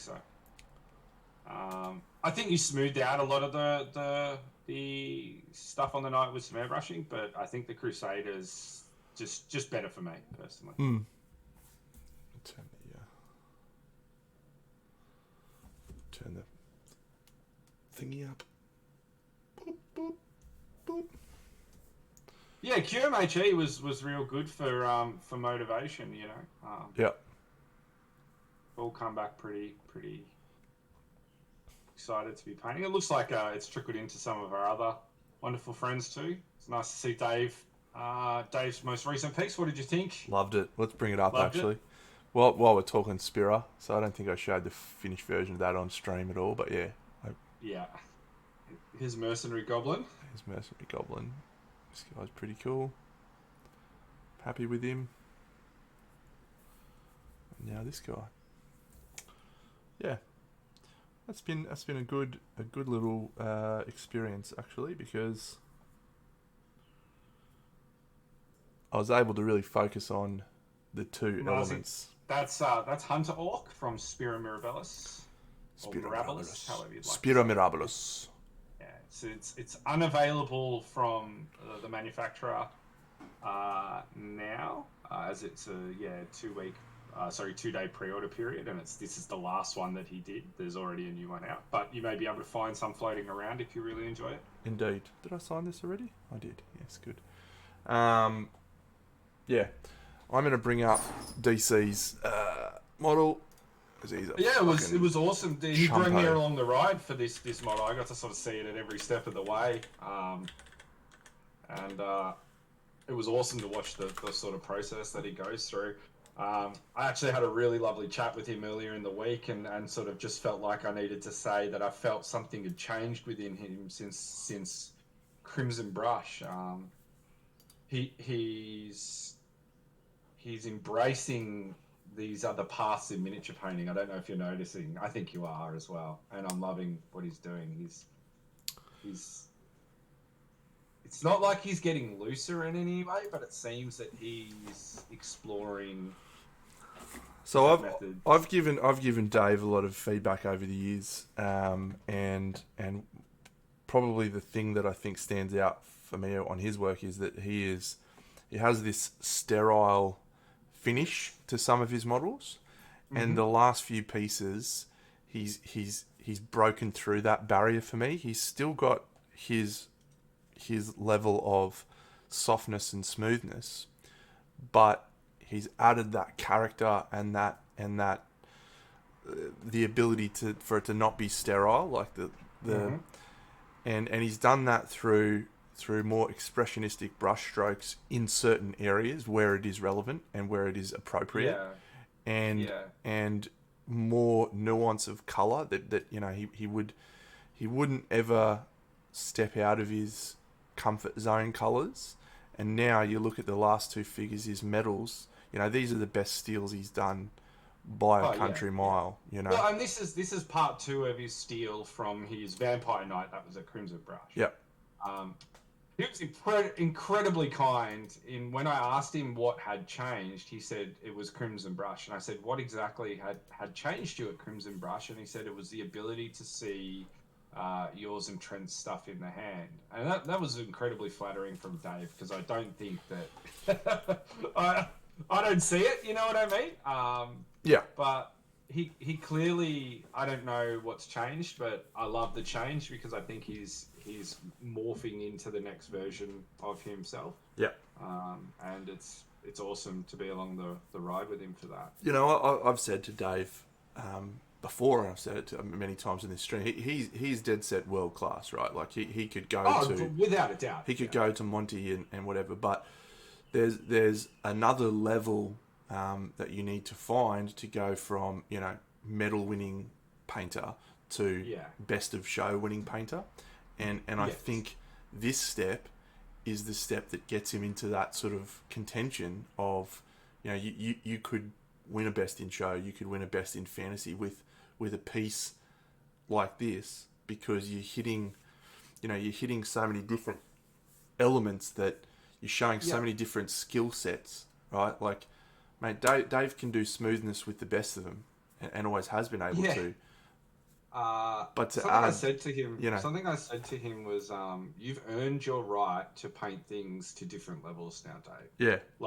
You've earned that right. You don't have to prove, in my opinion, to the world that you can paint everything to the highest technical grade. Yeah. We all know you can do that and do it remarkably. I think the next part is your ability to balance varying levels of focus. We'll call them paint focus, right? Because they really are. Like if you want to fade something to the background, it's often better to not be incredibly technical with that. And so, I think he's earned that choice for himself. Yeah. And I'm really, really pumped for him doing it, actually practicing it. So yeah. If I was going to give him some like Crimson Brush judge feedback on this piece, I think there's areas that I would challenge him on. One thing he just fucking nails is he's a very good photographer. You have no idea how much that plays into it, but yeah, like I think the gold on the shoulder pad is excellent, whereas this little gut plate maybe not quite landed as well as that. The face painted on the shield. On the shield, yeah. It's good, and it's very, very good, but it doesn't fit with the aesthetic. It looks like Dave trying to be rudimentary to tell a story in the piece, but it's like it's still not rudimentary enough. No, it's not rudimentary enough. Yeah. But it doesn't fit in with the rest of the style. Like it's this dude's got a painted shield, but it doesn't look like a painted shield. It looks like there's a face coming out of the wood almost. It's It's so you would have liked to have seen how I feel that like I could almost be a bit of a guide on painting shields these days, right? Yeah. You have to be able to painting shields is especially if you're going to do paint on shields, you have to be able to differentiate between the shield and the paint flakes themselves, where the shield stops and the paint starts. Yeah. And I think he was too soft. 100%. He's too soft. So it's still awesome, and I actually like the placement of it being sort of a little bit askew. Like I think that's cool. It's not centralized. Yeah, I want to ask Dave, how much did it kill him to not have all the dags be the same? Yeah, all of the teeth be the same on the head cowl. Yeah. Because that's another example of him being a little more loose with it and just enjoying it. I think I probably would have liked... I mean, the face is such an expressive and awesome face, right? I think I would have liked a slightly larger highlight on the nose. Hello, Space Toy in cans, mate. Hey, Space Toy. Beautiful. Very good. Maybe just on the schnoz, I reckon you could have taken the light up a little bit more, and that would have been really interesting and cool. I actually think that Mercenary Goblin is becoming... Unfortunately, it can't fully, but it's becoming the new Cormac. We've all painted this model now. We all have our own experiences, and now we're growing in almost a group experience for this. Like each one of us has had a slightly different take. Hey, Zero. Each one of us has led into the others in some way. Have you noticed that? Like we've each taken something from the person before us, I think, who's painted it. Yeah. So. I think so. Top, I think, see you, Gallifire. I think Dave's non-metallic metal actually leveled up on the Orc, and he took. I don't think this is much of a level up from the Orc. I actually think the Orc was better. Maybe I'll see if I can bring up the Orc. Actually, I actually think that Dave's level up for non-metal metallic happened on Imelda and the vampire for Warhammer. Yeah, I feel like this is a bigger level up on the metals than Goblin. This is the best metals he's done, in my opinion. He's crushed the fuck out of this. Because it's supposed to be a dark metal, but the amount of colour that he's got in the metal, it's just all time. Yeah, I wonder if he's got a photo of that Imelda. He does, yeah. It's on, at least on his Instagram. You can go check. It's pretty close to the top. Fuck, he's a legend. It'll be on here as well. There you go. There's Imelda. Yeah. I think that's where it starts. Yeah, because he went. So I hammered him right for his medal. I hammered him. Yeah, and rightly so. And I think he would be the first person to say my nominal metallic was flat, and I needed to go through like some. It was some never his intensive gold though. on It was never his gold. His gold was always crushed. But Yeah. when I judged him, not last Crimson Brush, the year before, I smashed his medal. I was like, mate, this is just grey, like it's not steel. And then this little dude, this little high elf was his first real attempt at changing up his metal, his steel. His Thanatos is lovely. Yeah, his gold has always been strong. Yeah, his gold's banger. But yeah, he started to find his groove on steel with that vampire.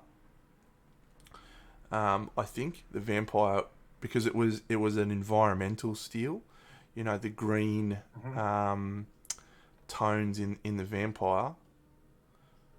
That one was pretty good too. Yeah, this one, I feel like the green tones in the metal was where he started to like click on. Yeah, he was unbuckling on this one. Yeah, and then Imelda was top shelf, the refined version. Yeah. And I mean, Imelda, I think Imelda could have, like, if Cormac's not at that event, I think Imelda potentially wins Best in Show. I know it's a miniature, but like, no, I'm with you, mate. I'm with you because I think this was up there for me. Yeah. Because I'd also painted this model, right? Yes. I painted this model and I looked at this and I was like, "You're a fuckwit, Dave." Thanks, Jason. Have a good one, mate. Good luck with the camera setup. And you are correct. Exactly what I said. AX33 Sony Handycam Elgato Cam Link HDMI cable. Enjoy. Yeah, his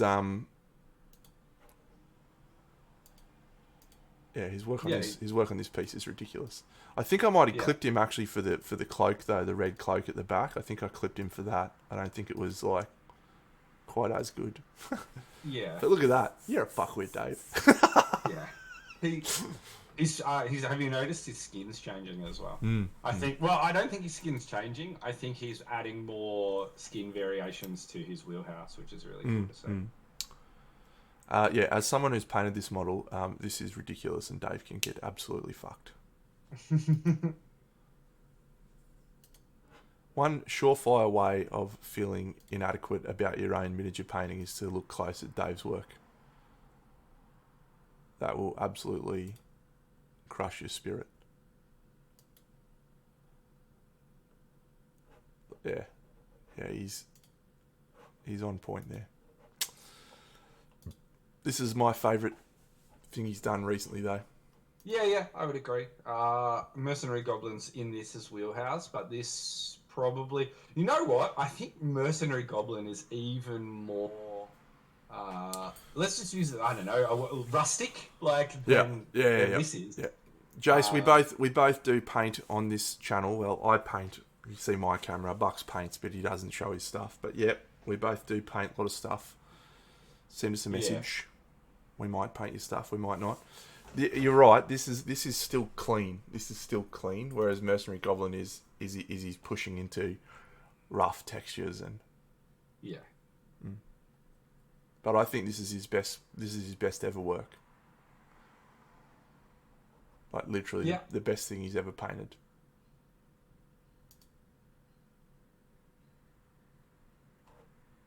The freehand on his goblin, you think is...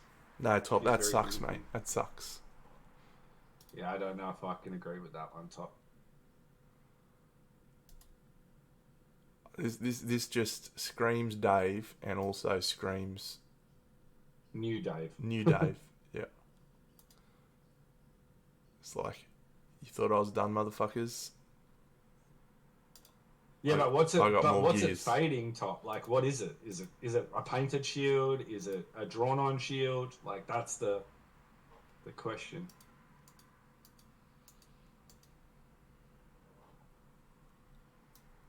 I mean, and it's one of the very few areas of Mercenary Goblin that you can probably give a fairly active criticism for.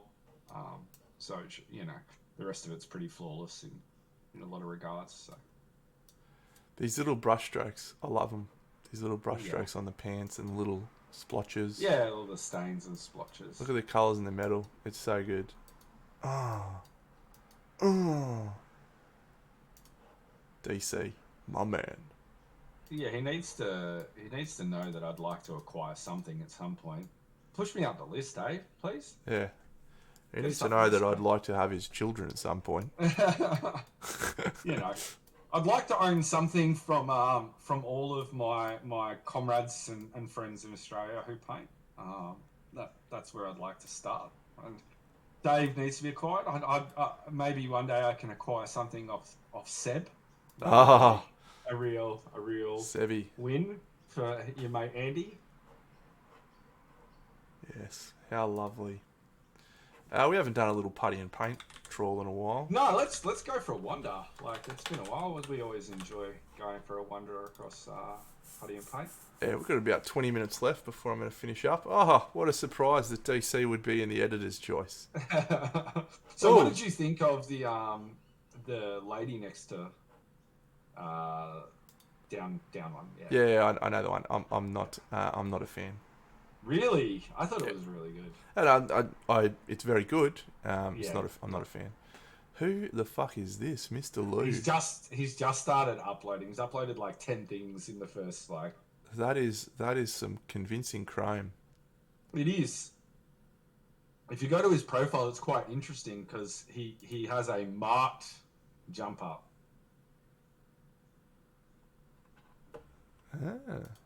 So that's where it starts, and then good on him.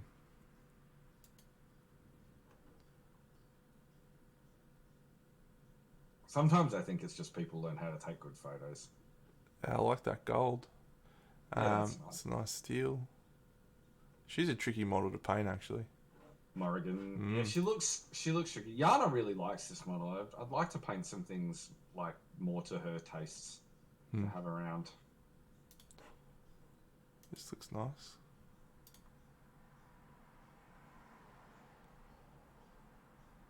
Which one? Absolutely tap for an idea on which one. Yeah, I got nothing, eh? I got absolutely nothing. I was gonna send this guy a message, Ladislav, see if he'd let me buy that fucking little jewel because I think it's mad. I haven't even seen it. Oh, you haven't seen this jewel? Yeah, it's fucking sick. Hey, we get it. Public holiday. Yeah, that's kind of cool. Day after grand final, hey bro. No, When? it's on Thursday, the 22nd of September, for the Queen. What? Everyone? Yeah, Albo just announced it. We get a public holiday because the Queen died Duh. Do we? on the Yeah, 22nd. Just announced half an hour ago. Get around the painting day. Get in! I won't get a public holiday. I'll be working still. It's on a Like that. Thursday. It's on a Thursday. Is it a forced? Like, is it all shops must be closed type thing? Or I don't know, but It's a public holiday. National public holiday. I'm not trading. Get that out. Get that done. Isn't this great? Look at the colours in this, man. This is sick. yeah, it's quite like the photo's quite desaturated. Yeah, My he's screen's terrible. No, he's But washed out the colour. photos. They're washed out as fuck.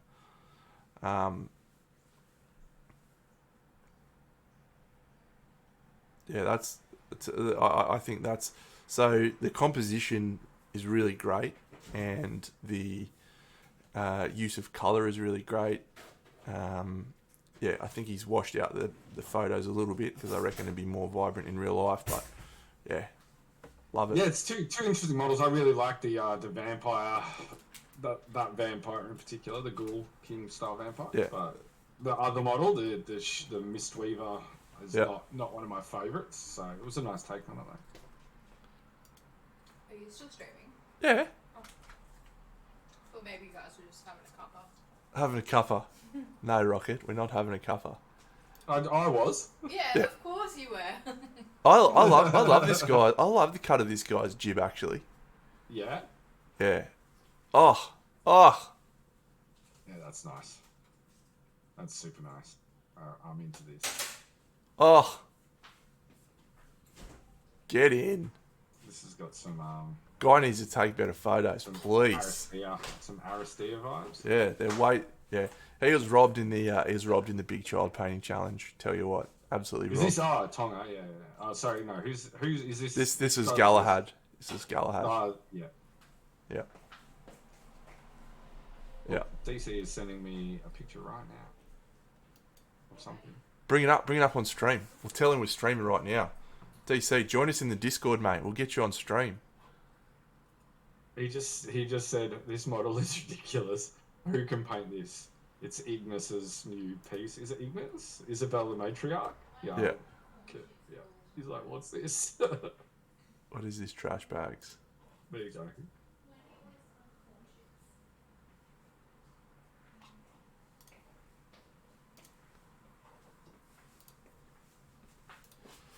Hey, Rocket.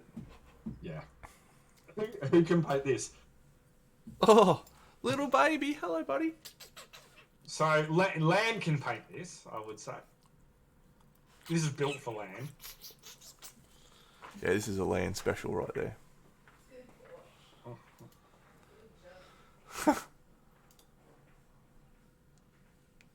Yeah, this is unpaintable, hey. Yeah.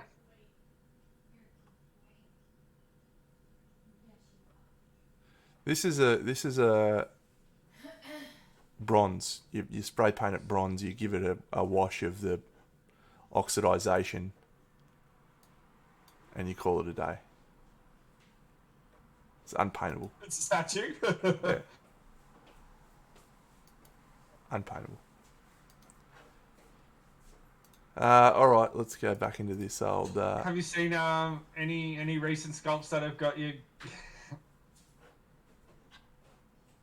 Man, Ricardo's good. Yeah, Tufting, you're absolutely bang on point there, mate.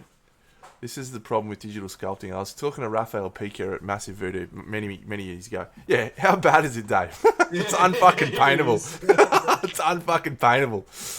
It's for Land, Dave, but that's it. It's Land only. Yeah, Like. yeah. But Rafa was telling me, he's like, this is the problem with digital sculpting is when you are a physical sculptor and you're like, this needs a belt buckle. You actually ask yourself, well, fuck, does it need a belt buckle? Because I don't really want to sculpt another belt buckle. And so you make decisions based on, yep, no, this definitely needs it. When you're a digital sculptor, you're just like, copy paste, 8,000 buckles. It's just annoying. Was that Agostini before? Yeah, that was Ricardo. Yeah. Dave, we just had a look at your mercenary goblin on stream. Yeah, you like and a couple of your latest works, mate. You'll have to go back. We gave you an absolute bath. So.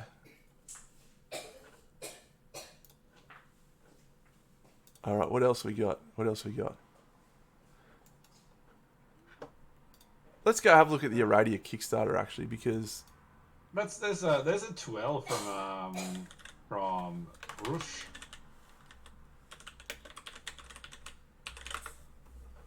Can we look at these and then can we look at like some Carrasco sculpts? Carrasco's? Oh man, I love Carrasco's, man. You're It's so obsessed good. with Carrasco, I tell you what. It's right in the wheelhouse for this, yeah. Like these sort of dinosaur humanoids. All right, so can we come up with a scene that makes it worth Yeah. Big Dano going all in on this? Can we come up with it with a concept? All right, I love this model. She's amazing. Yeah. Yeah. I love this. Who did it? Who did this? Sergio did one, and Sergio Krafos did one. Who did that one though? That's Jakob.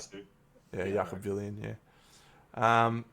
Yeah. So I love the sculptures, but I don't think I love the heads. Oh, I'm so with you on this. Like, I like everything. Put your thumb over this one's head. Yeah. Just like Bastillid See, on look top. at this everything fucking about it. beast of a dude, right? And then yeah. he's got this Triceratops head. It's just This is the best model, I think, this one.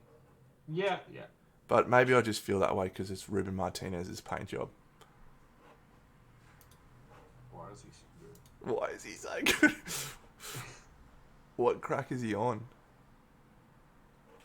Oh, actually, I better show Dave this. If you're still here, Dave, mate, this is my what I just did This was at World Model Expo. in the last day. I just knocked that over.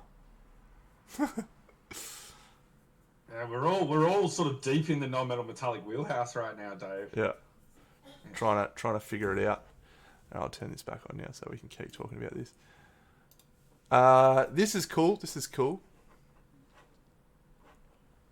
Yeah, this one was this one was at Can I imagine? This sucks. I don't rate that. Yeah, this weird little one. Yeah, I shan't be having that. This little guy's cool. Little chameleon. He's very cool. Yeah. How do I incorporate all of these figures into one scene? You don't, mate. You just move on, all right? You've got enough. You've got 4 on the go. Next year, you've already got 3, like, planned. Like, do you need to do another monster? Yeah. Yeah, that's exactly how I use in DC. The airbrush just, softens it, adds some colour, brings some vibrancy back in. It's pretty good. Maybe that's what I can do to add some depth into the non-metal metallic I'm doing now. I need that darkest shadow. Yeah. So... Don't talk him out of it. Hey, he's got so many.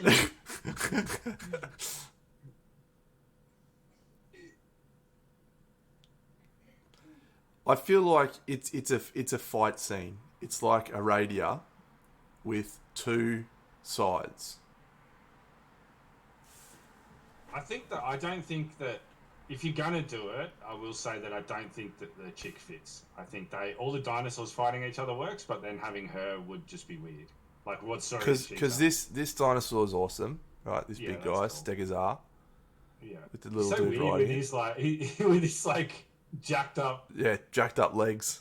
Yeah, and guns. Yeah, It's just like. What a beast. I like him. So you could have this guy facing off against this guy, right? Because they're both facing each other. That could be a central story. This dude's up the back. Yeah. Yeah. Let's shelve her for the moment. Then this guy's off to the right as well. We'll call her Sibylla. Yeah, Sibylla. Sibylla doesn't fit. She's the Sibylla of this scene. Yeah. This bad boy, he's floating. He's fighting, coming down out of the trees. He's like someone's little mate. Right? Yeah, he's coming down out of the trees. Yeah. So you got him and a chameleon scrapping or something. Yeah, the chameleon's just hiding in the jungle, plunking someone with his blowpipe. Yeah. So we got a spot for everyone, except for her. That's fine. The little guy. And the little guy sucks. I don't want the little guy. What else have we got stretch goal wise though? See, look at that. Look at the scale difference in those two. Yeah. That guy. You can't. No way, man. It's not gonna work. It's gonna work. Maybe. I don't see it. And am I trying too hard to push a peg in a round hole? Yeah, I think so, personally. I think you can do, hey, let's just scale it down to, like, maybe a 1-on-1. Maybe the big guy and the big Triceratops or the Bastillodon, those two could work against each other, maybe. Because they're facing... So I was all in. I was all in on the on this early bird pledge. You can make it work. Well, what about the scales, Dave? If the scales are way off, like, how are you going to make it work? Dave's just like trying to watch me fail. He's waiting to see me fail. It up, mate. Yeah. He's just twisting my nipples right now. Fuck, that's it. That's a nice paint job by Arnow as well. It is. Apparently, Arnow took top spot on Putty and Paint just for a brief moment the other day. Did he? Yeah, Ben was Storm like, did you see? Arnow, he had it for like 3 hours or something. I think I've dropped out of the top 20. I haven't painted enough shit. No, you're still 20. Oh, Arnow. So they had the exact same rating. Has DC overtaken me yet? Surely Dave's got to overtake me soon. It's about time. Hasn't yet. He has! Oh, he has? He did it! He has! He's taken the 20. He's taken it! Well done, Dave. What a dog! Huge. What a dog! Oh, you mug. He's got you. You fucking mug. The best painter in Australia officially now. Officially. Yeah. What a dog. Mercenary Goblin gets in there. Gets him over the line. No, well deserved, mate. Absolutely. Absolutely well deserved. Got him. All right, now here's what you got to do, mate. Just fucking, you're a front row forward. Just barge your way through all these clowns, all right?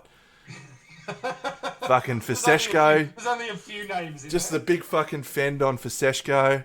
Geraldez, give yeah. him a knee to the head. Fabrizio, clean him up. Yeah. A robot, no. Launch off David Aroba's head. Just take Yeah. a step off that. Yeah, just get through these fucking clowns, mate. Yeah. We need to just basically, literally cut Spain off at the knees on the way up. Get in there, mate. Get Australia in the top 10, son. Get there. Get there, Dave. We switching Dave for Deno now. No, Dave's judging at Crimson Brush. Actually, we're gonna have. It's gonna be a good judge team this year. They're actually gonna have Sick panel, some yeah. quality. Yeah, Natalia, Seb, and Dave. Yeah. Instead of the absolute ring-ins that they had last year. How many people are twisted on you right now to enter? You got a few people coming at you to enter. You're the only person. Me. Yeah. Dave thinks you should enter. No, he doesn't. He does. Dave thinks I should do a fucking 17 model diorama out of jungle monsters as well. True. There you go. Boom. He wants you to enter. Don't say that, Dave. Please. You're killing And me. Ben wants you to enter.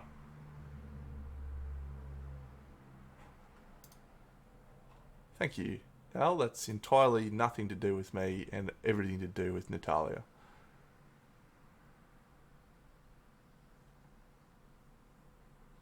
Sounds like Dave's got a lot of good ideas. Look, he might, but telling Deno to do this as a diorama is not one of them. I can't visualize it because I just don't think I like the dinosaur models enough. Like, I don't like their heads. I like the like, because you know that walrus man from these guys. Yeah. The walrus man's awesome. He's fucking mad. Yeah, he's probably the coolest. I originally really liked Drazel Dar or whatever his name was. Yeah. And like I love all of the aesthetic of these figures except for the heads. And that I might tip in for a couple because I really like that.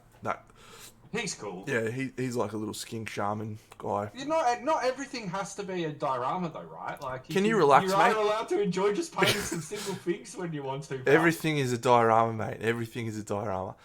No, Lizardman was actually my first Warhammer army. Was it really? Yeah, it was my first army. I bought the box set, the Warhammer box set, Lizardman vs Britannia. Remember that one? I think it was fourth edition, fifth edition. I think I stared at the leaflet that came in box sets of that. You know, the huge battle that they had. Yeah. For probably 3 months, just hoping one day that I would be able to paint a miniature. How crazy is that? It's so lame. Yeah, so a mate of mine, we obviously went halves. I gave him the Bretonians and I got the Lizardmen. And then, so that was... So I actually bought...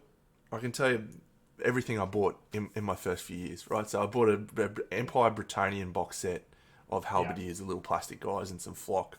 And then I ended up buying the 40k box set, and I turned the Space Marines into Chaos Space Marines, and I bought Metal Abaddon, that guy. And I remember I played. Oh yeah, I remember I played a game at the shop that I bought it from with my Abaddon and my Chaos Space Marines. I never had any tanks. I couldn't afford any tanks when I was fucking a little fella, because this was like I was like 14 or something. And then I went overseas as a part of a school like tour thing to America, and I bought the Warhammer box set, the Britannian box set, that one. I came back, bought Lizardmen, and I was into Warhammer. Like, I just basically shelved 40k and played Warhammer for that. So I bought a Slan and a Stegodon. That was huge investments for me. What I'm seeing here is that it was a good year. You know, like that starter sets has been responsible for a good batch, a good breed of painters coming through. Yeah, it has. Man, that was a good era. I loved it, man. You know what I loved? I loved early Beastmen, man. Like, just such a chaff army, but loved early Beastmen. I want to paint a Beastman. Hey, you know that someone who had, was it Black Sun had a Beastman model? Yeah, like no, terrible kid stuff. TKS. The terrible kid stuff. Yeah, they did a Beastman. I would have sick. loved to have painted that. That was sick. Yeah. That was when I played my first tournament with that Lizardman army. I remember painting a unit of skinks to the Backstreet Boys. They were measles skinks. I remember that. I played my first ever tournament. It was called Maelstrom. It was at the Mount Gravatt Institute of TAFE. I was grade 10. or 11, and I just had my license, and that was awesome. Pop on down for a bit of Oh. Warhammer. Very good. I was such a nuffy There back is, then. Dave. There's so much nostalgia for that time in Warhammer. Ranks of 4, mate. We'll never forget. You know. I was mad keen on Warhammer. Mad keen. I played it. Yeah. I played it until 2011. So from like 1996 to 2011. There's always room for a return, mate. Never say never.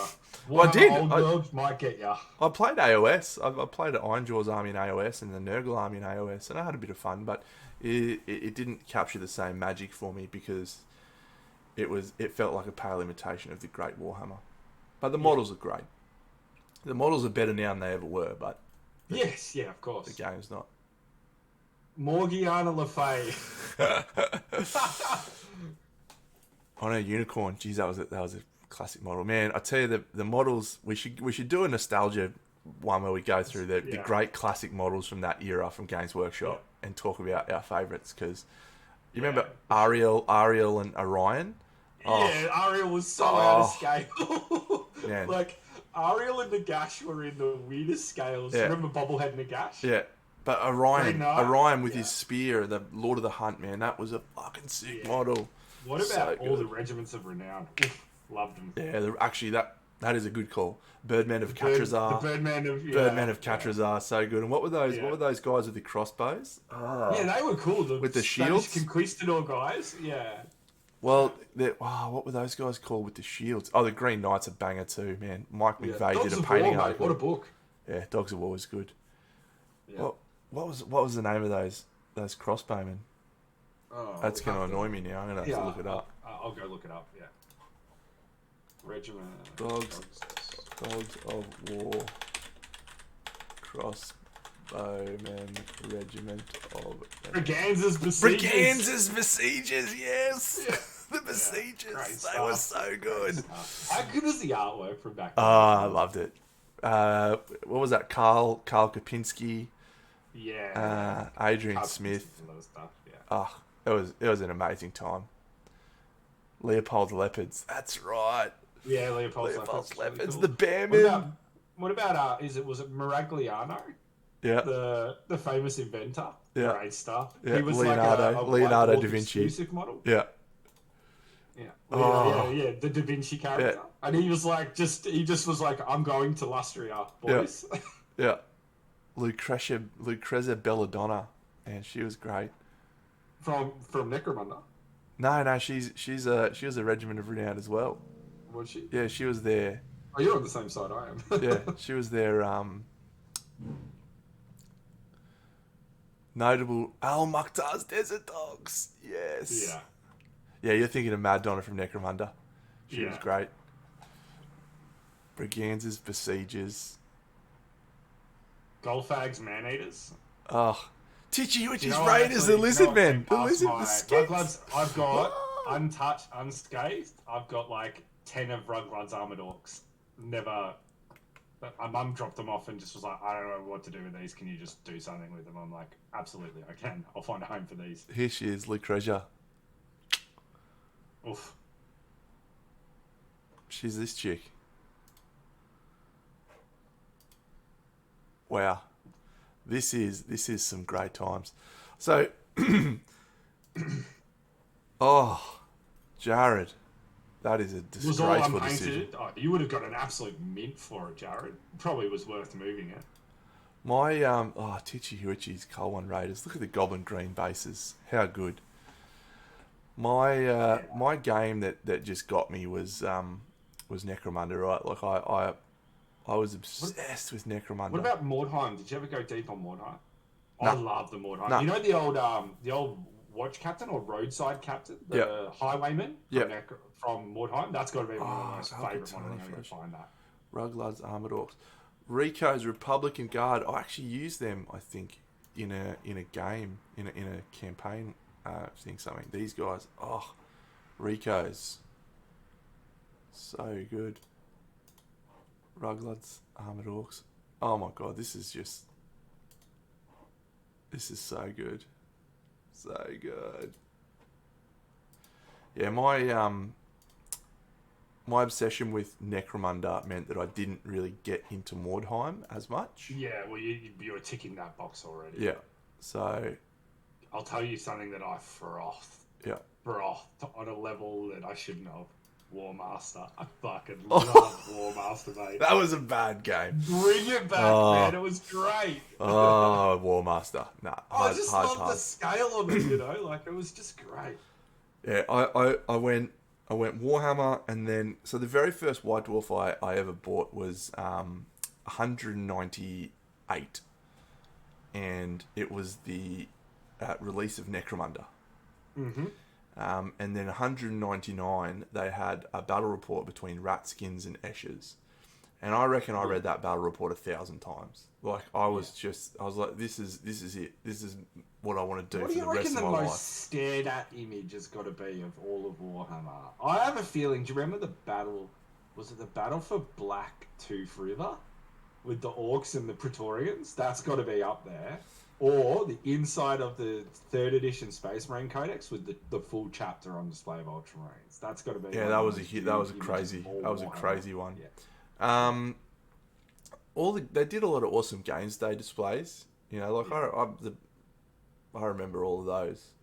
But for me, it's probably the Warhammer Quest diorama from Mike McVeigh. That's probably. Okay. Do you remember that one? Yeah. I've seen it. That was at Thingo. Yeah, Warhammer World. Yeah, I saw it. Horusford's, Mike McVeigh's Horusford is that's a good one. Up there as well. Yeah. Basically, Mike McVeigh. He's quite iconic. He's the reason orcs are green, right? Marksman of Merigliano. This is just lumping groups fighting cocks, the little halfling dickheads. Yeah, with the. It's so good. Yeah, great stuff. Wow. Imagine if they managed to capture this, though, like this feel again. Nah, they can't. They can't. The world has moved on, mate. The world has moved on. You can't. Oh, Galloper guns. Oh. You can't go back. It all has to be hand sculpted to get this vibe, doesn't it? Because it all has to be like out of scale and disproportionate. Yep. Let's go look at some 3rd edition Wood Elves. Come on, let's do it. We're already here. Let's go. Let's look at some of the best. We'll save it. We'll pick a couple of our best models and we'll talk about them. Yeah. How good. Yeah, I do. Oh, the jousting diorama was awesome too. Yeah. I miss Britannia. I just miss the Warhammer Old World, right? Like I think it was a fusion of so many different things that shouldn't work. Like it was obviously just, let's pull all these historical things and put them together, but they just somehow had something pretty magical and special. Maybe that's nostalgia talking. Maybe when you go back and look at it, it was actually pretty shit house. But yeah, who knows? The Old World's coming next year, but we'll see. Maybe it might be good enough to get me back in. AOS was like 90% of the way there in terms of the quality of the game. Yeah. There's 2 elements that stop me from wanting to play it. Was it the double turn? Yeah, double turn. It's a dumb rule. Like, I get why they do it. Because it gives people that are not good at the game a feeling like they can still have a chance to win. It's just, but I don't know. I always felt like an absolute nuffy. If you roll it, so Moops and I came up with this theory, right? He said, if you don't like the double turn, you can remove it from the game by every time you win the roll, give it to your opponent. Yeah. Right? And then if they win the roll, they're not double turning. And if you win the roll, you give them the turn. And so then you're just playing a normal game. Right? Yeah. So you can actually game it so that it doesn't, you don't double turn. You can have like an agreement. Yeah. So, but it's dumb that you have to have that. It's dumb that you have to do that. And then,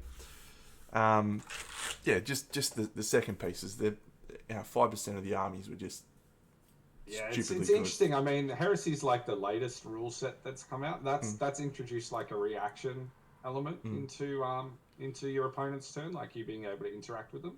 Well, that's creating some pretty cool elements. So, for example, like one of your reactions is like you could declare you're like coming at me like you're going to shoot at this unit, and I could then declare a reaction where my guys fall back. Yeah. So there's some interesting little elements like that. That's kind of cool. Yeah. That maybe pushes the boundary Well, on things like what the AOS double turn was initially there to do. AOS did so many things right, like the way that you would alternate picking combats. Yeah. You know, that was good. That was a good mechanic. Of course, the army that I played, the Orcs, I broke that mechanic by basically any time you would destroy an enemy, you would get to pick the next one and go through the whole thing with Iron Jaws. So Yeah. I played one tournament with Iron Jaws, and it was my first ever tournament. There was like 100 players, Mm-hmm. and no one had any idea who I was except for two guys that I'd played games with before, and they were like, Deno, you're not allowed to break the fucking game. And I was like, okay. So I went to this tournament and I played Iron Jaws, and I won my first 5 games because no fucking knew anything about Iron Jaws because everyone thought they were a shit army. And I was just like plowing through. What happens, mate, to you when you get into a game? Like, do you go, like, are you like books out, reviewing everything, like strategizing? Do you go that deep, or do you just get a feel for something? No. I am absolutely locked in. But Rocket would probably remember because this was I travelled overseas right when I was into the AOS thing, and I had that. Yeah. What was the AOS app? The Warhammer Age of Sigmar app. And whatever the app's called, I can't remember it. But I was loading up every single unit and memorising their rules, their stats, the way they'd interact, building armies for basically. Yeah, she does remember. For every faction, I was like learning all of the nuts and bolts of how they all worked. Nurgles, that's it, Rocket. Yeah, Dave. I do, mate. I've got my Elder army and I've got a Space Marine army. The Red Elder. They're both massive armies. They're about like 1,200 points each. I'd probably have to add a little bit to the Space Marines, but we could definitely do that at some point if you'd like. Jeez, it was a good time. Yeah, so I basically learn every element of the game and then, you know, just hit the table. I think I played like 100 games in that time. It's probably an exaggeration, but it would have been close to 50 games. See, that enthusiasm would sweep me up very quickly. I'm like I'm not a gamer like that, you know what I mean? Yeah. But I can be. You know, you've obviously seen that when that little magic foray came. If you were living in the same state as me, you would be in danger. You would be that little Simpsons character who's like, ha, ha, ha, I'm in danger. Because I would sweep you up in everything I did. I'd be like, you know what I'm real keen for right now, mate? Let's play some fucking Guild Ball. And then next minute, we've all bought 15 fucking Guild Ball teams and we're playing 5 games every weekend. Yeah, that's me. In a nutshell. That's like what I do. That's the level of energy that I can match if someone else can bring it. That's what I want to bring. That's what I want to bring to the table. All right, I'm going to go. I need to cook Rocket's breakfast. She's hungry, so good to catch up with you, Bucks. Get some pancakes. No, I'm doing bacon eggs this morning, so maybe an omelette. Nice one. Yep, it's going to be magic. All right, well, I'll see you tomorrow night. Yeah, tomorrow night. So I think I'll just go quickly check what Red Av said in the messenger conversation that I had with him. Yeah, great to chat about time. As always. Oh, almost done with your photos, cheese. How long have you got, cheese? Like, can you get them to us in the next 5 minutes? Christoph Kolbelchek. All right. So I'm going to do Saturday night this week. Saturday. Streaming? Yep. So that's when Red Av and I are going to do the intermediate and thingy. Yeah. So our options are Friday night. Yeah, I can do that, I think. Potentially. Or we do Sunday morning. Yeah, I can do either Friday night or Sunday morning. That's fine. I just can't do Saturday day. Yeah, I know. Yeah. So let's aim for probably Sunday morning. Sure. Or maybe Friday night. Cause whatever you like, mate. Whatever you like. You know, I'll keep it flexible. Because I'd like to do beginner, intermediate, then master in that order. So if we do Friday night, that'll also give me a chance on Saturday to review the master and intermediate categories and give Red Av a chance to watch the stream as well. Yeah, I want to watch Tui's hang out with Cult of Pain. The Cult of Pain guys. Yeah, I think that'll be good. That'd be good. All right. Well, it's been a pleasure. I like the new stream setup. I like the minimalistic approach. Yeah, I think do this like is the that go. too. I think this is Yeah, the go. we're just sort of like coming out of portholes, you know, on the SS Satgen.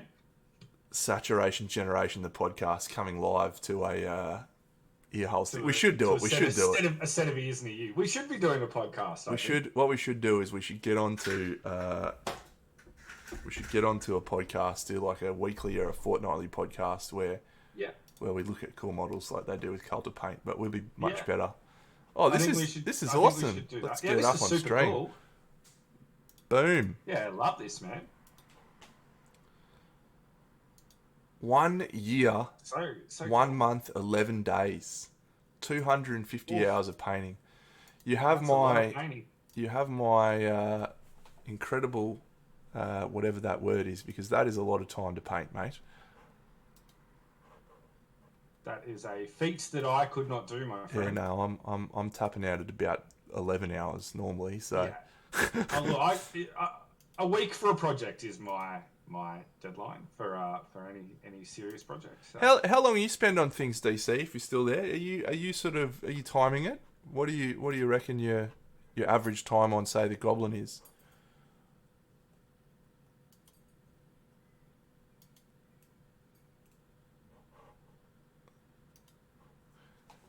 Yeah, because it's not the painting for that amount of time that I would struggle with. Like, I could paint for fucking, I could probably paint 50 hours straight. It's the level of enthusiasm for the project that drops off, and that's when I struggle.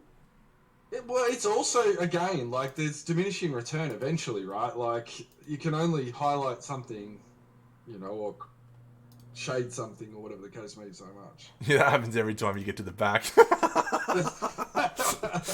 I feel you, bro. If no one's looking, no one needs to know, mate. You know, if a tree falls in the woods, Every time I paint a back, I'm just like, why am I doing this? Like, it's sitting in a fucking cabinet, mate. It's not, people aren't picking up and going, oh, look at the back, wow. you paint backs for competitions. You do, or yeah. if there is, like Mercenary Goblin, you had to paint the back. You know, like it's a cool model. The back of the knight that you've just painted. Yeah. You know, like Enough. Uther. Enough. I'm fading Uther out. Uther ain't getting the same level of non-metallics on the back as he did on the front. Like, it's not happening. He's getting put in shade. Like, Cheese, this is a really cool figure, mate, and you should be really proud. Good luck in Golden Demon. I won't be providing any feedback, but yeah, this is a really cool model. Love the colour. Technically, very, very proficient, and Yeah, I very wish you sound. success, mate. It's super cool. like It doesn't catch a follow from me, mate, but don't be worried. I don't follow anyone. I follow about... How many people do I follow at the moment?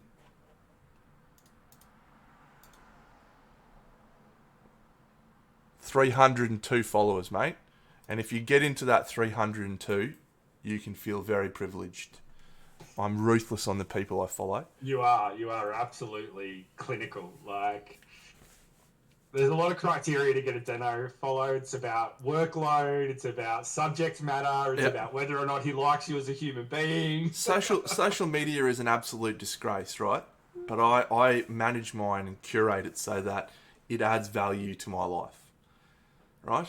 So when I use my social media, it's because I want to see stuff that helps me be better and inspires me to be better. I don't like 40k as a general rule, so I don't follow very many people that are 40k accounts. I follow display painters, but maybe there's a few 40k. Like, I think what's Land's brother's name?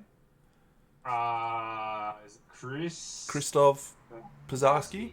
Yeah. Yeah. He does incredible 40k work, and he's awesome. He's an awesome painter. I don't follow him because he just does 40k stuff. I follow Lan. Wonder if he's on here. Chris. Does Lang not have a putty in paint? He does. doesn't. Yeah, he does. He's not in the top like 40, dude. Lan, yeah, disgraceful. See, look at this. This guy's unreal. He's an unreal painter, but it's just all 40k and AOS. So If you go back deep enough on Putty on Cool Mini or not, I mean, land was the same forever. yeah.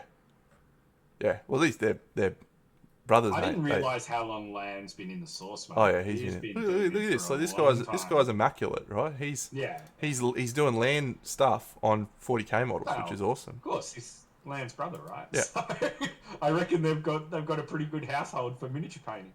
That is almost enough for me to get it over the line and go, yeah, I want to follow this guy so I can learn how he does it. Do you not follow him? No, I don't follow. Oh no, I do. Let's- I do. come on, I mate. do. I You do follow. I do. Yeah, you I do do. follow him. All right, I do. I Yeah. thought I didn't because he was just 40k, but no, maybe Maybe that's a segment we need to do. we should have a look at who I follow. Who will Actually. tell don't follow, and we'll bring 3 accounts. Yeah. Yeah. Oh, I'm unfollowing this guy. My dog gets on there. Yeah. Little buddy. Look at this, by the way. This reel has like 6,000 views. This is me and little Yeah, idiot. do you Just know why? It's because you're wearing fucking thongs in a puddle and people cannot comprehend it. Ben nearly died when he saw this. He was like, he disgusts me. He was like that before. mate, it's Queensland, mate. You get your feet out. That's what you do. Yeah. Look at the little idiot. He's having the best time. Yeah, they really do have a similar style. They're very, very close. This But I idiot. mean, that would happen, like naturally happen if it's your brother. I think This idiot. Look at him. What an idiot. he's quite a funny chap, Hugo. Yeah, it is. Yeah, very much so. All right. Do you All know right. what's really interesting though? For Ben and Storm, how close they are, they have completely opposite styles, so it's not always the case. I reckon their styles will start to fuse. I reckon they'll start Yeah? to. Yeah, I think they'll start to get closer and closer together.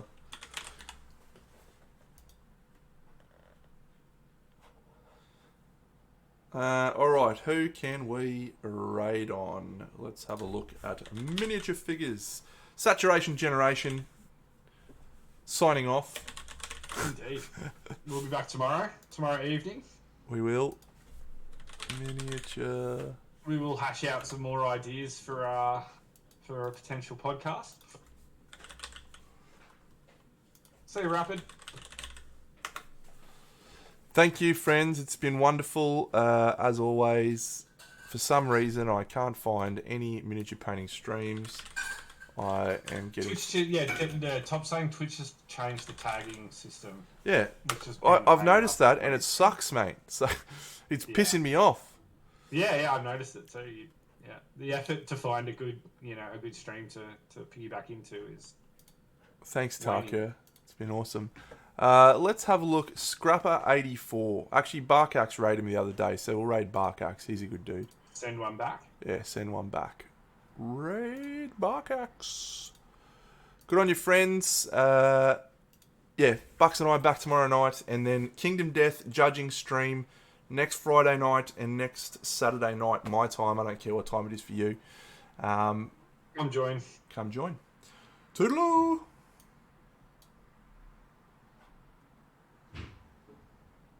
Yeah, Rocket's giving me